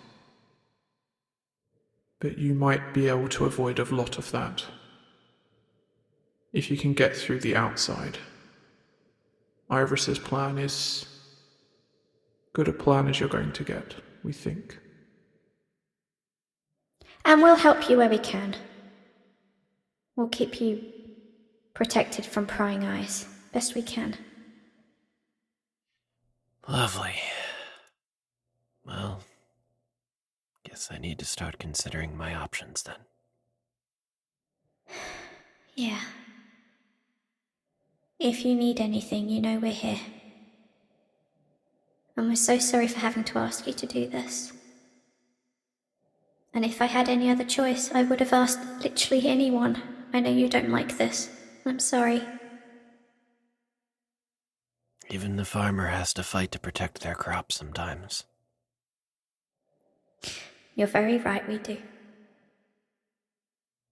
It just so happens that most of my capabilities in fighting are not as lethal as Greff is with just a sword. He kind of scares me with those sorts. I mean, if I met, well, other than being a god, I mean, like, if I was on a level playing field with him, he would absolutely scare the hell out of me. Those are pretty big swords. I'm not a fan. I would enjoy turning him into an animal and seeing how he fights. but I don't know enough surface creatures capable of that. I'm sure you'll see many along this path. I think the biggest thing I've seen so far with those horses.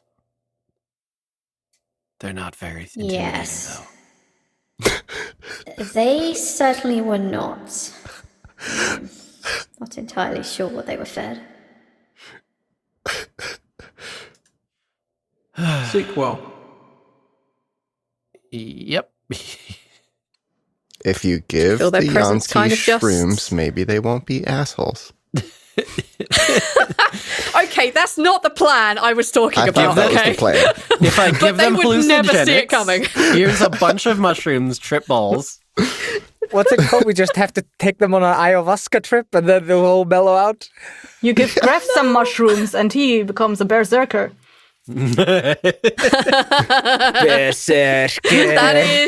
That is an alternative idea. We turn him into a fighter / barbarian, and then we just let him go to camp. No, unfortunately, I don't. I only have an herbalism kit. I don't have like alchemy. You just need mushrooms. I'd been considering. Yep. There are mushrooms. Like, You eat them raw. Yeah. You don't need alchemy for that. That make you go into a rage? What the fuck do you think the Vikings used? Do you think they had alchemy kits? I didn't know that they did anything to go into a rage. I thought they were just idiots. There are stories. There are stories of berserker concoctions. Mushrooms! Okay. Next morning rolls around. Your trip is going to take you at least another 8 days into the desert. That's a long trip. You are walking across the sand. Well, The sand is we don't have notoriously sand horses. sandy and can slow you down. The horses would have not been much better here either. Yeah, it's going to take you at least another 8 days to get anywhere near the vicinity of where you need to go. So is there anything that y'all want to think, talk, ask, deal with, that kind of jazz? I'm not going to say you're being ambushed, but you are being watched, and that becomes pretty evident. Just after a few days, you see some things being moved, also indicates that they can sense that there are things like moving ahead of you, but you never seem to be able to catch up with them. It's that kind of a thing. So, is there anything anyone wants to bring up, question, do, set scenes, prepare, talk to deities, gods, pull out pieces of paper, I don't know, pray to the stars themselves? I don't know what the fuck, but y'all have 8 days to figure something out. At this rate, wouldn't it be wiser if we traveled at night? It is much hotter in the day, and we might not have enough supplies to get us through the desert. I can't see in the dark. No, neither can I. And I think Ivoris, I think Kith can create supplies. I can Water? You can create water? If I had some time to prepare it, yeah, I could. Yeah. Hi, I'm a druid. I'm very in tune with nature. So if you want some water, I just need some time to prepare that. I can make some good berries. They taste okay, but I mean they sustain you. It's pretty good. They also make a really good jelly. I got animals. Some other cool shit. You can't use the shit word. Some other cool stuff. Thank you. Ivoris is going to do the same kind of dream bit with Kaz. I'm sorry, what? Okay. All right. Where do we find Kaz when, basically, before you go to sleep, Ivoris, I am assuming, is asking He for trust. approaches you. So I have a book that I need you to sign. I'm going to approach you in your sleep about it and then be out of my way. But just trust me for a moment. Okay. Wonderful. Just go to sleep. Where do we find you in your dream? Oh boy. Okay. Kaz would probably be dreaming that they're back at their mushroom farm in the Earthdark. So you'd probably pop in and see Of course. You would actually see a human, a young human man. Very pale skin and messy short brown hair. And they're just wearing like very simple white and brown linen robes with like a green sash. Breaking a treaty. What? No. They're just idly tending to some mushrooms in a very dark cave that is barely lit by luminescent mushrooms. You could do this all day long and you have nothing better to dream about. Hi. Hello. This must be your proudest farm. This was my home. Quite a lot of mushrooms and things I don't recognize around. There's a lot of things in the Earthdark that are different, especially this deep down. Well, I'm not here to ruin things or waste your time. I'll be out of your business. He manifests his book, presents it to you. I think that good things would come if you were to sign this. Haven't figured all of it out yet, but I would at least be able to communicate with you, which is good. This is Dindar's book. Well, my book from Dindar. How much do I know about Dindar? Roll a religion check for me. 8. Sodal. Just only what you might have heard him speaking to Greff about earlier when you guys were traveling before you'd met up with Tawree, and probably what you might have heard from their conversations around the campfire on the first night. I'm not sure what you mean by that, but I'm not one to commit to things outside of my own gods. This is not a contract between you and Dindar. It's just a page that I can collect signatures from, and those people will be able to see. He kind of like shows you the page and Greff's name. I could talk to Greff. I could write him a note right here in the book and he would get it. Eventually, I think there's more things, better things. But right now, it's just a way of communication. You don't have to sign it. But if you get lost, I don't have another way of getting you back. Can you take names out if they've been added already? Yes, I can erase names. Am I getting any, like, weird vibes from brain friends? From god friends on this? They traditionally don't interfere with your dreams unless you basically call them in. Does that make sense? Like, you know they could, but they choose not to. Okay, being that unless you specifically call them. Being that I'm lucid right now in this dream, I'm definitely going to, like, try to get their attention. Yeah. Because the thing is like, if Kaz doesn't know this deity, I don't... Who would you want to speak to? I think the Traveler would be more likely to know the inner workings of other deities. There we go. Good choice. Chantea was going to know Dick, by the way.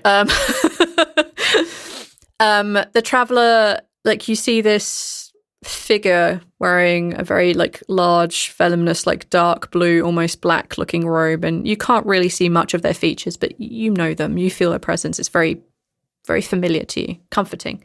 And they kind of, like, step into the dream next to you, and they look between you and Ivoris and back at the book. Sorry to bother you, but... Never a bother. I don't know very much about Dendar, but according to Ivoris, this book can help us. I just wanted your input before I signed anything. They walk over to Ivoris, and you see them like tip their head, and you just see the cloak just shift. Ivoris, you still can't really see their face. And they say, Oh.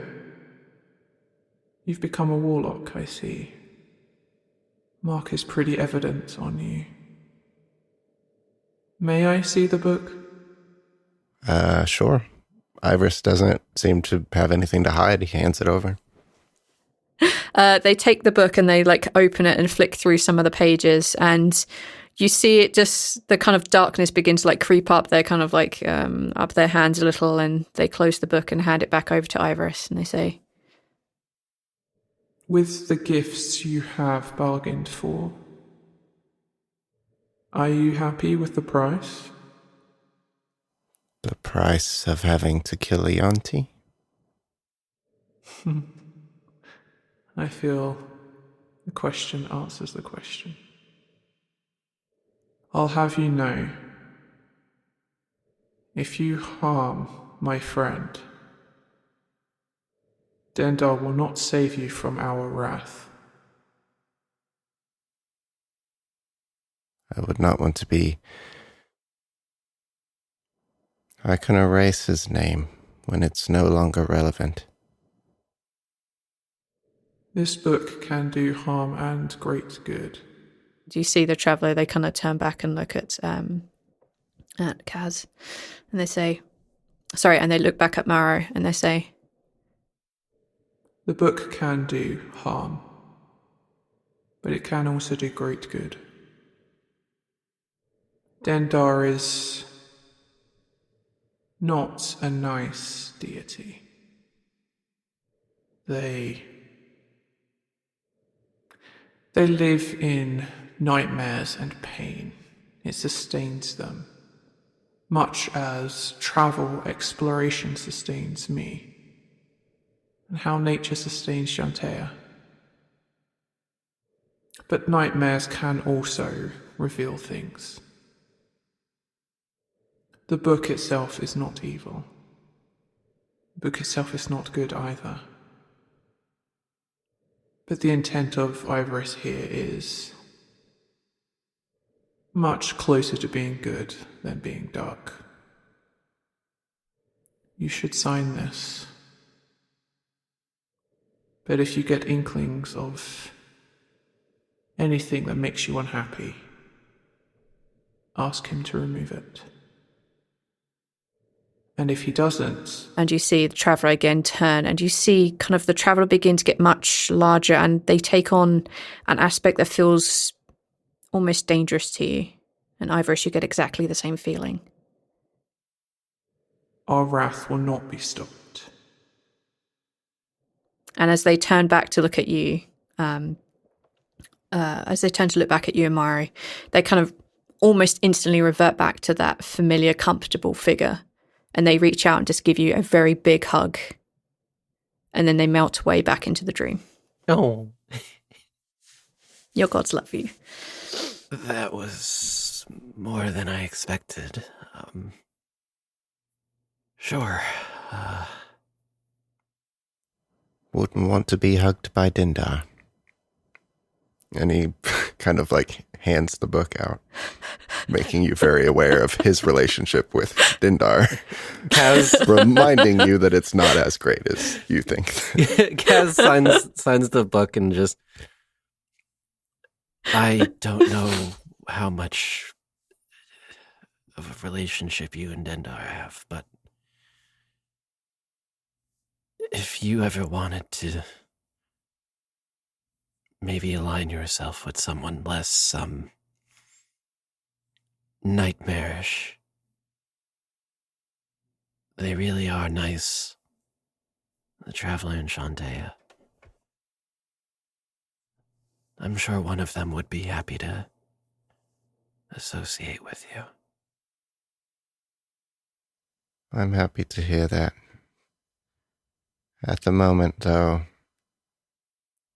I don't trust Dendar, don't get me wrong. But as of right now, Dendar is not looking to harm us or me. Dendar knows that I don't exactly like the things that Dendar represents. That is very clear in our relationship. Don't worry. Ivoris writes, thanks, sweet dreams, and looks around and then writes, keep up the good work. Kaz throws a mushroom at you. Maru. What? Right. Maru? No, Kaz is the original name. Okay. Maro is the drow name. One day I'm going to get this right. Okay. Yeah. Kith is the... I'm assuming Kaz has signed? Yes. Okay, fantastic. All right. Cool. That's one solid Ivoris-related thing done over the next 8 days. Oh, V. Oh, it's so cute. The Traveler loves me. Yeah, they both adore you. They're both your friends. Okay. Greff, Yes. anything significant you want to do, try to do, or find out over the next 8 days as you travel? Okay. So, guys, Oh boy, Hey. what have I done? what can Greff do for 8 days that isn't, In the morning, Is it a- I'm telling you guys shit when we wake up. Yeah. I want to say that in the dream, while Ivoris was meeting with Kaz, he asked you to have some kind of healing as backup prepared, since he's not kind of sure what his healing Oh, always. is becoming, because, as we had the conversation about Dendar. I don't know what to do with Greff right now, so... Well, if Greff is trying to figure out a plan, Yep. the key to any plan is getting information. All right, fine. Greff's gonna get out the scroll during one of his watches. So no one else can see him writing. Yeah, In his, terrible handwriting. quiet you. I think it's more that we have both Cass and Tawree. We have both Cass and Tawree now, and it's like, I still don't want them to know about this thing. It's Okay. it's a big old dangerous thing that can kill gods. Here's the question. Yeah. Do you get it out even though the bunny might be watching you? Oh, got I him. know the bunny's weird. See, before I heard you talk to the bunny in your creepy voice, I would have been like, yeah, that's funny. But now that I've heard you talk to the bunny in the creepy voice, I know the bunny's going to be like, Drink his blood so you can read the books. Yeah. like, Can the others actually hear the bunny when it talks to me? The bunny has never spoken around anyone else.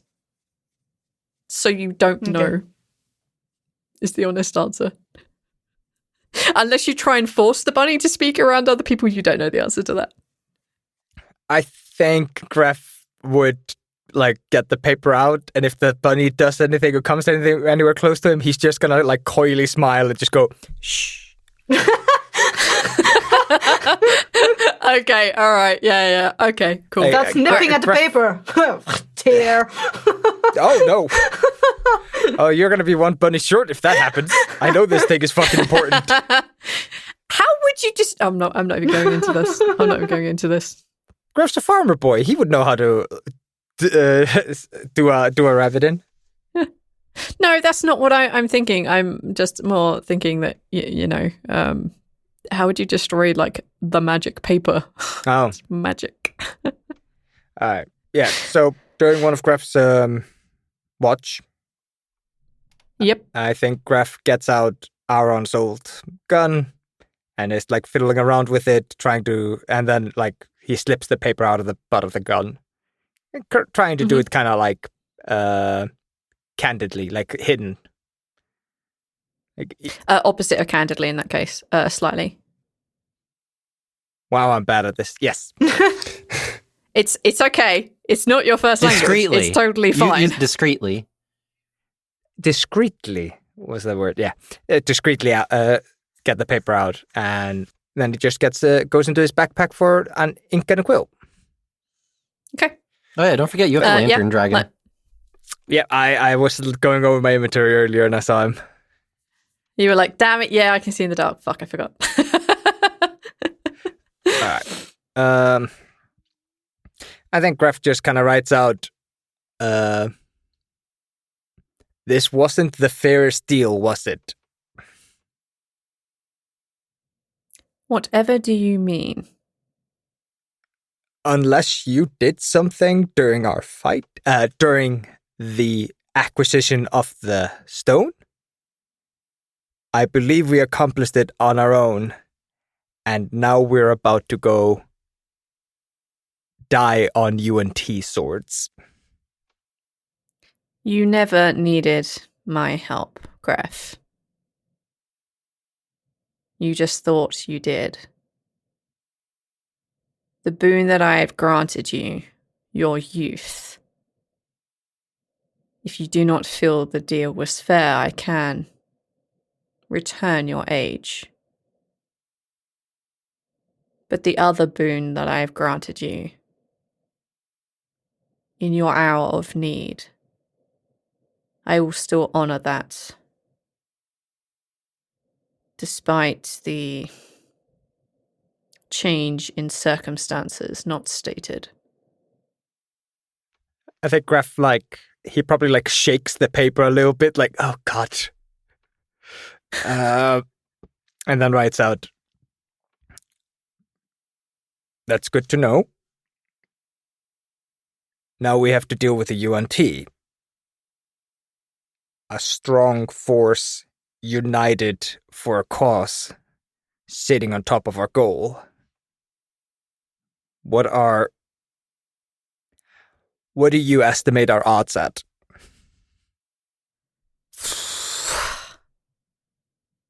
Fucking hell, Aethel.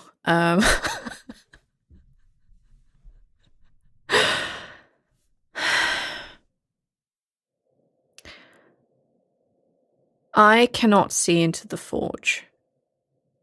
I don't know exactly what forces have been gathered there. But outside the forge, your best bet would be subterfuge or stealth. You are facing odds, the four of you, greater than 10 to 1. This is a much bigger town than your friend Ivoris grew up in, with more inside.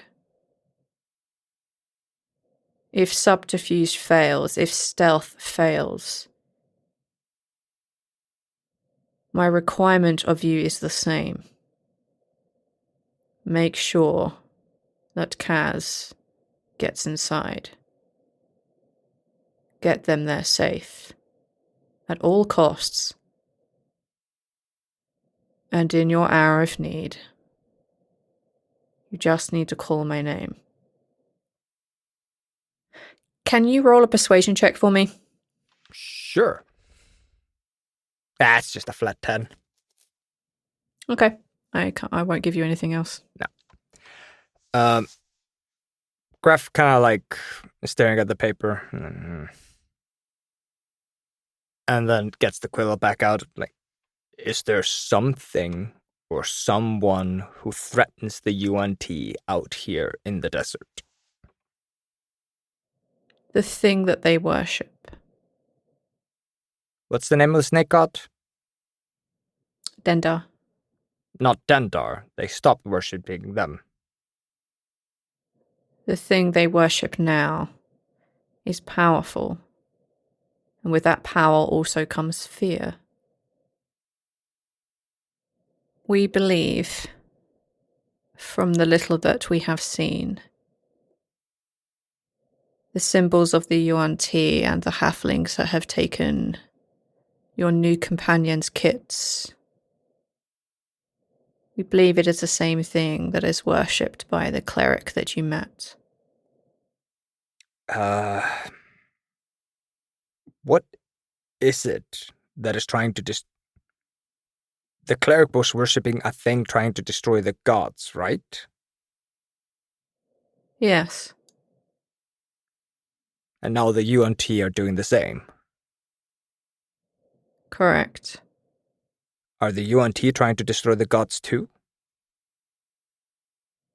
The UNT worship the most powerful thing. In exchange for power, we're doing small acts of darkness and evil. If it helps, the symbol that they wear, that the other gods, the traveller, has seen, looks like this. And much like when you had the flash, you had the visions of Mama Greff, you see a horde of UNT and halflings. You would recognize them as halflings. You see a horde of them running around, chasing down into a small town. And you see that on somewhere on their clothing or in their ears or as a tattoo or something, you see a small black round dot. And for those who are wearing things, you can see that it's either made of a dark stone or of onyx. Greff doesn't know about the onyx god relation, fuck. Not yet. If I break our deal, what happens to me? You will get old. I will not be there to help you. But I am not so cruel as to add in other negative effects in this hour. You are free to let your friends die.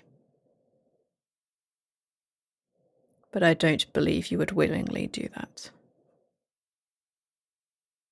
I'm not looking to let them die.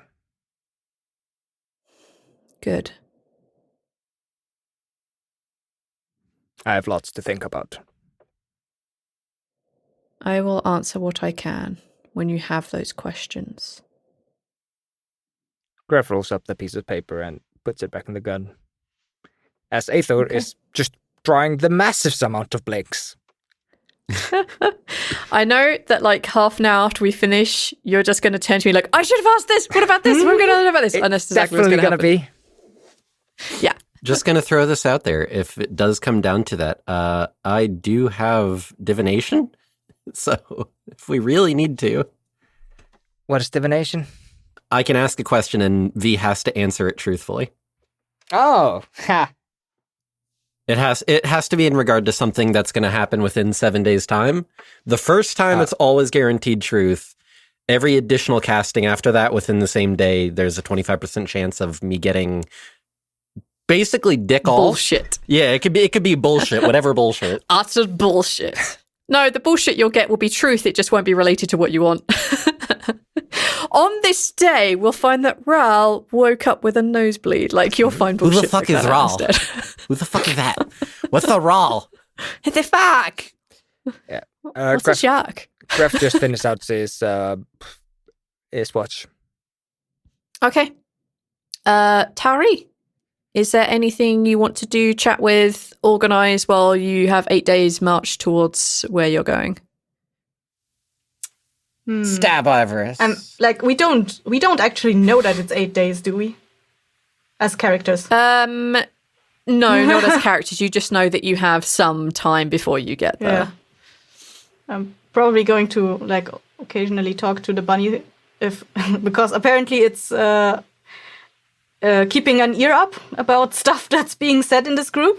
Just one ear. It's constantly just like hopping around, just paying attention, disappearing into the shadows, unexpected moments. They could have been watching Greff the whole time. Who knows? Yeah, sure. What do you want to talk to the bunny about? Cassie's in heaven. I get to talk to bunnies. No, actually, I don't think she would talk to the bunny. I think she would try to get to know the companions better. Like, try from her side to warm up to the two UNT-looking creatures. Greff has gone to look for firewood, and the rest of you... Greff, we're in a okay, he's gone. I got this. Greff has secretly gone off to write, like, in the scroll. This is the second time he's done this, by the way. It's a desert. I don't know why he expects anything different, but okay. There's occasionally these little bushes tumbling around here. Maybe he's trying to collect those. That stuff burns very quickly, but yeah, I suppose. You want a good berry? A what? Good berry. Is it your opinion that it's good, or is it actually good? I think it's okay, but... Decent berry. It's an okay berry? It's an okay berry. Where did you find these? I summoned them from magic. Tawree's a little bit suspicious, but considering that she's taking a few mushrooms from you before, she will take it and, eat it very slowly, like... The bunny totally indicates it wants one too. I'm not. No, I'm sorry. You're not. No. It kind of like sits back and like puts its like little hands up in front of you and just like does the nose twitch at the good berry. Roll a performance check. Sure, go ahead. No, I'm telling you to roll one for the rabbit. Oh, you are? Okay, well the rabbit got a natural 20. What? Puppy eye bonus. It's a bunny. Fine. It's up to you. Fine. Like, that's what I'm trying to say. Fake not rabbit. Here. Give it one berry. It kind of like takes it and like nudges it to the ground and begins to like eat You're it. made of lies and deceit. Do you tell that to all your animals that you say you're good with? That's not an animal. I'm glad you finally agree with me. I know animals. That's not an animal. It looks like an animal. That's not an animal. That's what I've been saying. Oh, I needed to make sure, but now that I'm sore, it's not an animal. What? You and the other UNT, why do you look so similar? Oh, I did that on purpose.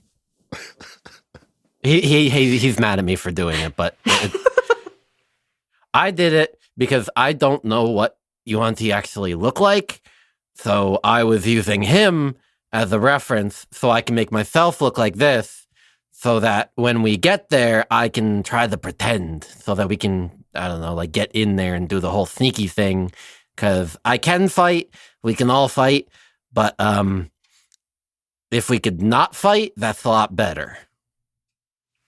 I don't think with the amount of UNT in that place that we will get around fighting so easily. I agree to an extent. I have it on good authority that we can definitely try to bullshit our way in partially. At least until we get inside. Then when we get inside, apparently there's supposed to be something we might have to do. But maybe we could convince them just not to do it. God's work in very mysterious ways. Well, we will see when we get there. We will need to see how the place looks, how they are spread out, if there are ways to take advantage of the way they occupy the forge. Do I remember correctly that I had a vision of the place, that I saw my kids at the forge? Yes, you saw them at the forge. Like, you saw them, like, you didn't see much around them other than the forge, and you saw the two kits kind of, you weren't sure if they were working it or if they were headed towards it. Like, you didn't get, like, the world's best, like, look. It was as best approximation as your companion that you spoke with could show you. I mean, the good thing is, from what I understand anyways, your kids are definitely alive for now. The gods want us to save your kids, plus other stuff. But the kids are on the list with the other stuff. You're not doing a good job of proving that you're not a emotionless UNT. Like, kids are on the list somewhere. We don't really care, but they're like, yeah, they're kind of there on the. We have a list of things to do. Don't worry, your kids are somewhere on here. Listen, if the gods will it, then it shall be so, or some shit like that. Stuff like that. I'm not allowed to say shit. No. Stuff. But yeah, no, I'm going based off of his looks because we need to sneak in, and it's kind of funny. He doesn't like it. I think it's hilarious. What is hilarious? Me making myself sort of look like Ivoris. He's not happy with it. I mean, if I suddenly had a person who was not my relative look like me, that would be concerning. I mean, I could. Don't. I'm not going. I won't. No.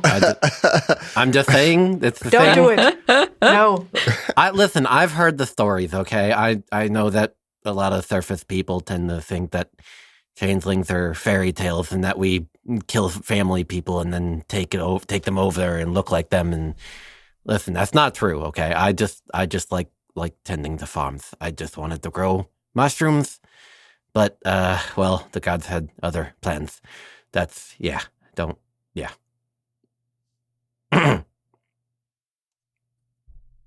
So how are you?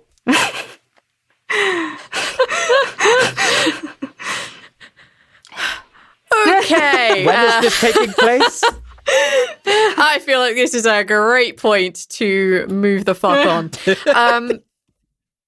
Kaz is not very good when it comes to people.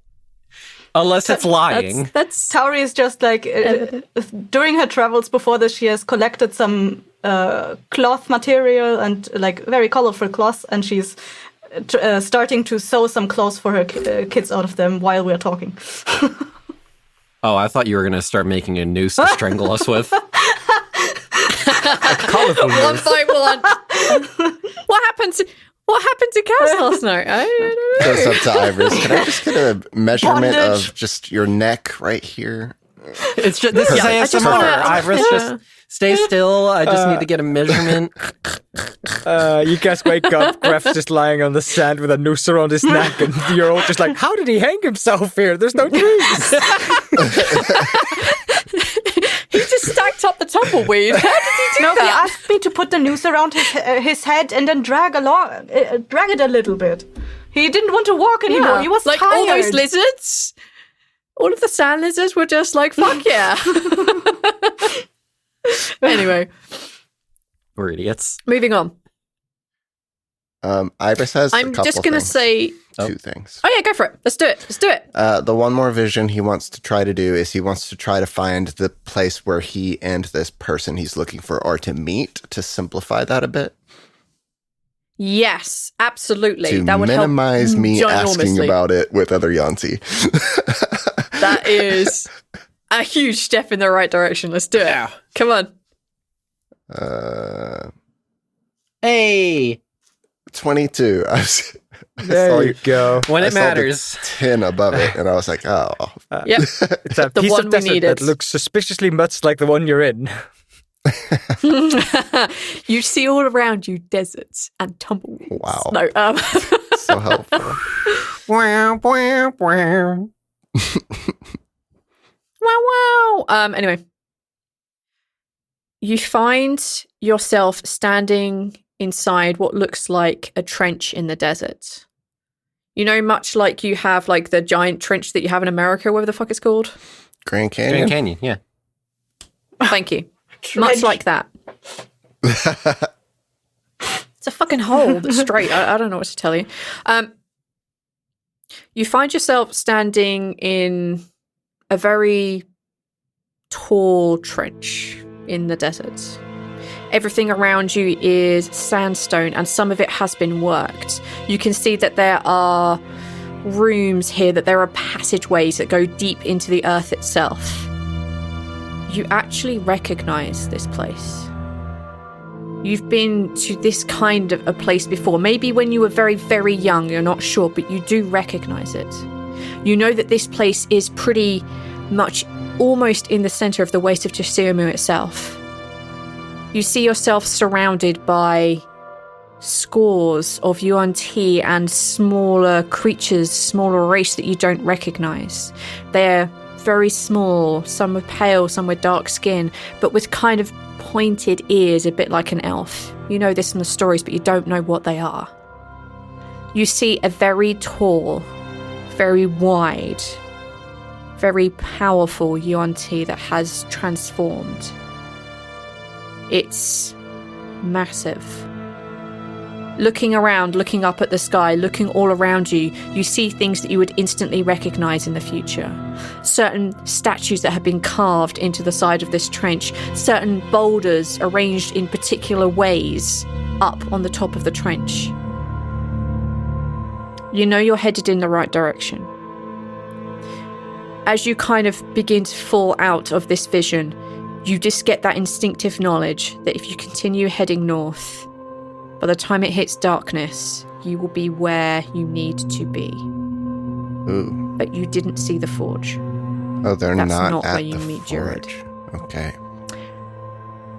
I'm not saying that, Well. and I'm also not saying that. Well. They're somewhere, though. They're very close by. It is Okay. roughly in the center of Tisiamu, and you're almost But we there. are close. Okay. Yes. I want to do the one last thing I wanted to do was I have the find familiar thing. Mhm. And Okay. he's going to ritual cast that. That's his other book spell. And I imagine it's something that's just going to flutter around Greff. Whatever, but that's going to be its purpose is to hang around and help Greff out. What are you imagining this to be? I have an idea, but what are you imagining this to be? Like, this is like, familiars are supposed to be very specific. I imagine that Ivoris doesn't have a whole lot of control over it. It is something that Dindar is very much doing. It could be a gag, a Dindar gag, and it's a terribly terrifying tiny little doom monster. But So a wasp. I don't know. It could be a little bat. It could be a dark, shadowy Thank you. Tio. Thank you, Arch. Nope. I'm 100% going along the wasp line. So you don't really see it very much, and sometimes, like, the four of you will just hear this really annoying buzzing noise, and you notice that for whatever reason, it's not exactly like a wasp. It's like the kind of big fat out Murder hornet. Hornets. Yeah, murder hornet. Like, you often see this hornet. You don't see a nest. You don't know where this is coming from, but it will just come and go randomly. And it just seems to be bouncing between Ivoris and Greff whenever it turns up. I'm going to have a lot of fun with your hornet, by the way. Now, For a V, This minute, thing is I was going to be imagining a locust. fucking menace. And it was funny because the locust can't actually hurt anything, but it's scary too. well, okay, question, V. If that's the case. I didn't put it on my character sheet, I'm pretty sure, but will giant insect work on this? Giant insect. It's a druid spell. I can basically turn an insect into a giant insect that will fight for me. It won't fight for you, but I will allow you to cast it on it because it is innately bound to Ivoris and Ivoris's will. Will it fight for Ivoris? You would not be able to gainsay him. Yeah. It was going to fight for Ivoris anyway. It's going to be the annoying counterpoint to Greff being annoying with two fucking swords. So interesting is... You either get stung by a hornet or have yourself decapitated. It's your choice. I do have it on my character sheet. All right. Yes. In that case, yes. It's a horrible hornet-looking motherfucker, and it will do things and change depending on the situation. Cool. I love it. I'm a murder hornet. Thank you, Neil. I hate all of this. You guys are the worst. It's so We great. don't have hornets in Iceland. Why are you worried? Right? We don't have hornets, right? We have Geitugar. The fuck is that? There's a hornet, but in Icelandic. It's the same thing then. You just said it. I'm not saying it. It doesn't make it different. It's Yeah, still, the answer's still said yes. I said, yeah, we have Geitugar. I'm pretty sure Geitugar are hornets. native to Iceland, right? What? Geitugar are not native to Iceland, right? It's not here. Yeah, in the see. sense that fire ants aren't native to North America. Yeah, wasp or Geitugar. Yeah, we have them, but they just... We have them, they're just... they don't survive the cold super well, so they're not, like, massively common. Okay. Now I get to live in fear. Thank you. What? Cool. Nothing. You haven't seen one in a year and a half. Don't worry. I also haven't seen that many spiders, so... Yeah, you're welcome. I know that's down to you. Thank you. Okay. After you have this vision, the following morning, as the four of you continue making your way towards essentially the center of the waste of Tisiamu, you're on day 61. As night begins to creep in on day 61, I need all of you to make dexterity saves, please. Yay. The UNT have found us. No, it's that time of the year. Correct. I got an 8. 20. God damn. 11. 21. As night begins to come to Kino, the four of you feel the earth beneath you shake quite drastically, with Kaz and Ivoris both falling to the ground. Blood begins to rain upon your face, and you hear lightning going off all around you as it strikes very close to your location over and over and over, even when the blood rain itself has stopped. I need all of you to make another dexterity save. For those two of you laying on the ground, you're at disadvantage. Oh, disadvantage. 16. All right. Gem dice, let's go. Come here. Kick me while I'm down, V. Yes, I'm afraid Strike so. you with lightning while you're down, to be honest. Rude. Yeah. Rude. Sorry, guys. I can't control weather. And from the heavens, the goddess shall smite thee. All right. Well, that first roll was a 3 right on the dice. That was a 4 on the dice. So a whopping 5. You fucked. Yeah, you fucked. That's up. 17 on me. Sorry, guys. I don't have control weather for a long while. That's an 8th level spell. Unfortunately not. Disadvantage. This also may not Get work. good. Well, with disadvantage, it's a 23 because my other roll was a nat 20, 24. So I rolled a 19 and a 20. Christ. Oh, wait. We have Ivoris's aura. Cat-like reflexes. You do have Ivoris's aura. No, you do not. No, we don't. Oh, no. Fuck. Yeah, you do not feel the touch of random deities helping you out. That's the one thing that sucks that I lost. Oh. everything else kind of rules, but that does suck. The best part.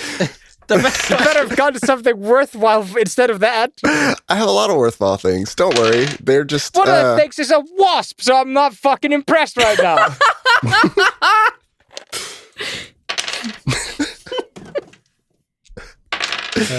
Look what I can do. Look what I can do. Eldritch Blast. All right, so the dexterity one that actually the one that actually will be damage or not damage. Okay. Am I dead? I'm about to find out. Tawree, what did you get on your second dexterity save? 16. 16. You pass. Kaz. 5. You fail. Ivoris. Yay. This is the second one? Yep.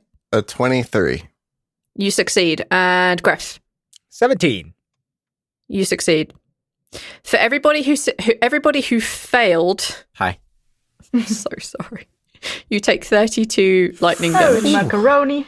Hey, guys. For everybody who succeeds, you take 16. Oh, no. As lightning just goes off all around you, and some of you get directly smacked by this. Some of you manage to dodge out the way, but catch like part of your leg or your tail. It's an unpleasant experience. Some of you manage to dodge this lightning and just like grab it at the end of your tail on the bottom of your foot. But for those of you who failed, you just get a strike just straight to your chest. All around you, as the clouds begin to dissipate and the blood begins to stop falling from the sky, and as the ground begins to stop shaking underneath you, you realize that you are very, very close now to the edge of this big trench that Ivoris either described to you, which I assume he did, of where he saw the kind of really big UNT that they're expecting to face. Hello. Thank you for listening. And if you are a Patreon supporter of the show with early access to this episode, thank you very much as well. If you, however, were looking for other ways to support us, one thing that really helps us out is if other people are aware that you like the show. And one way that you can do that is by leaving us a review wherever you listen to your shows. So if you're listening and you haven't yet left a review, please consider leaving a review wherever you would like. It really helps us for other people to see that you are enjoying the show, and then maybe they will give us a chance as well, and our community will grow. Again, thanks so much to all of our supporters, and thank you so much for listening. We will see you next time. Bye.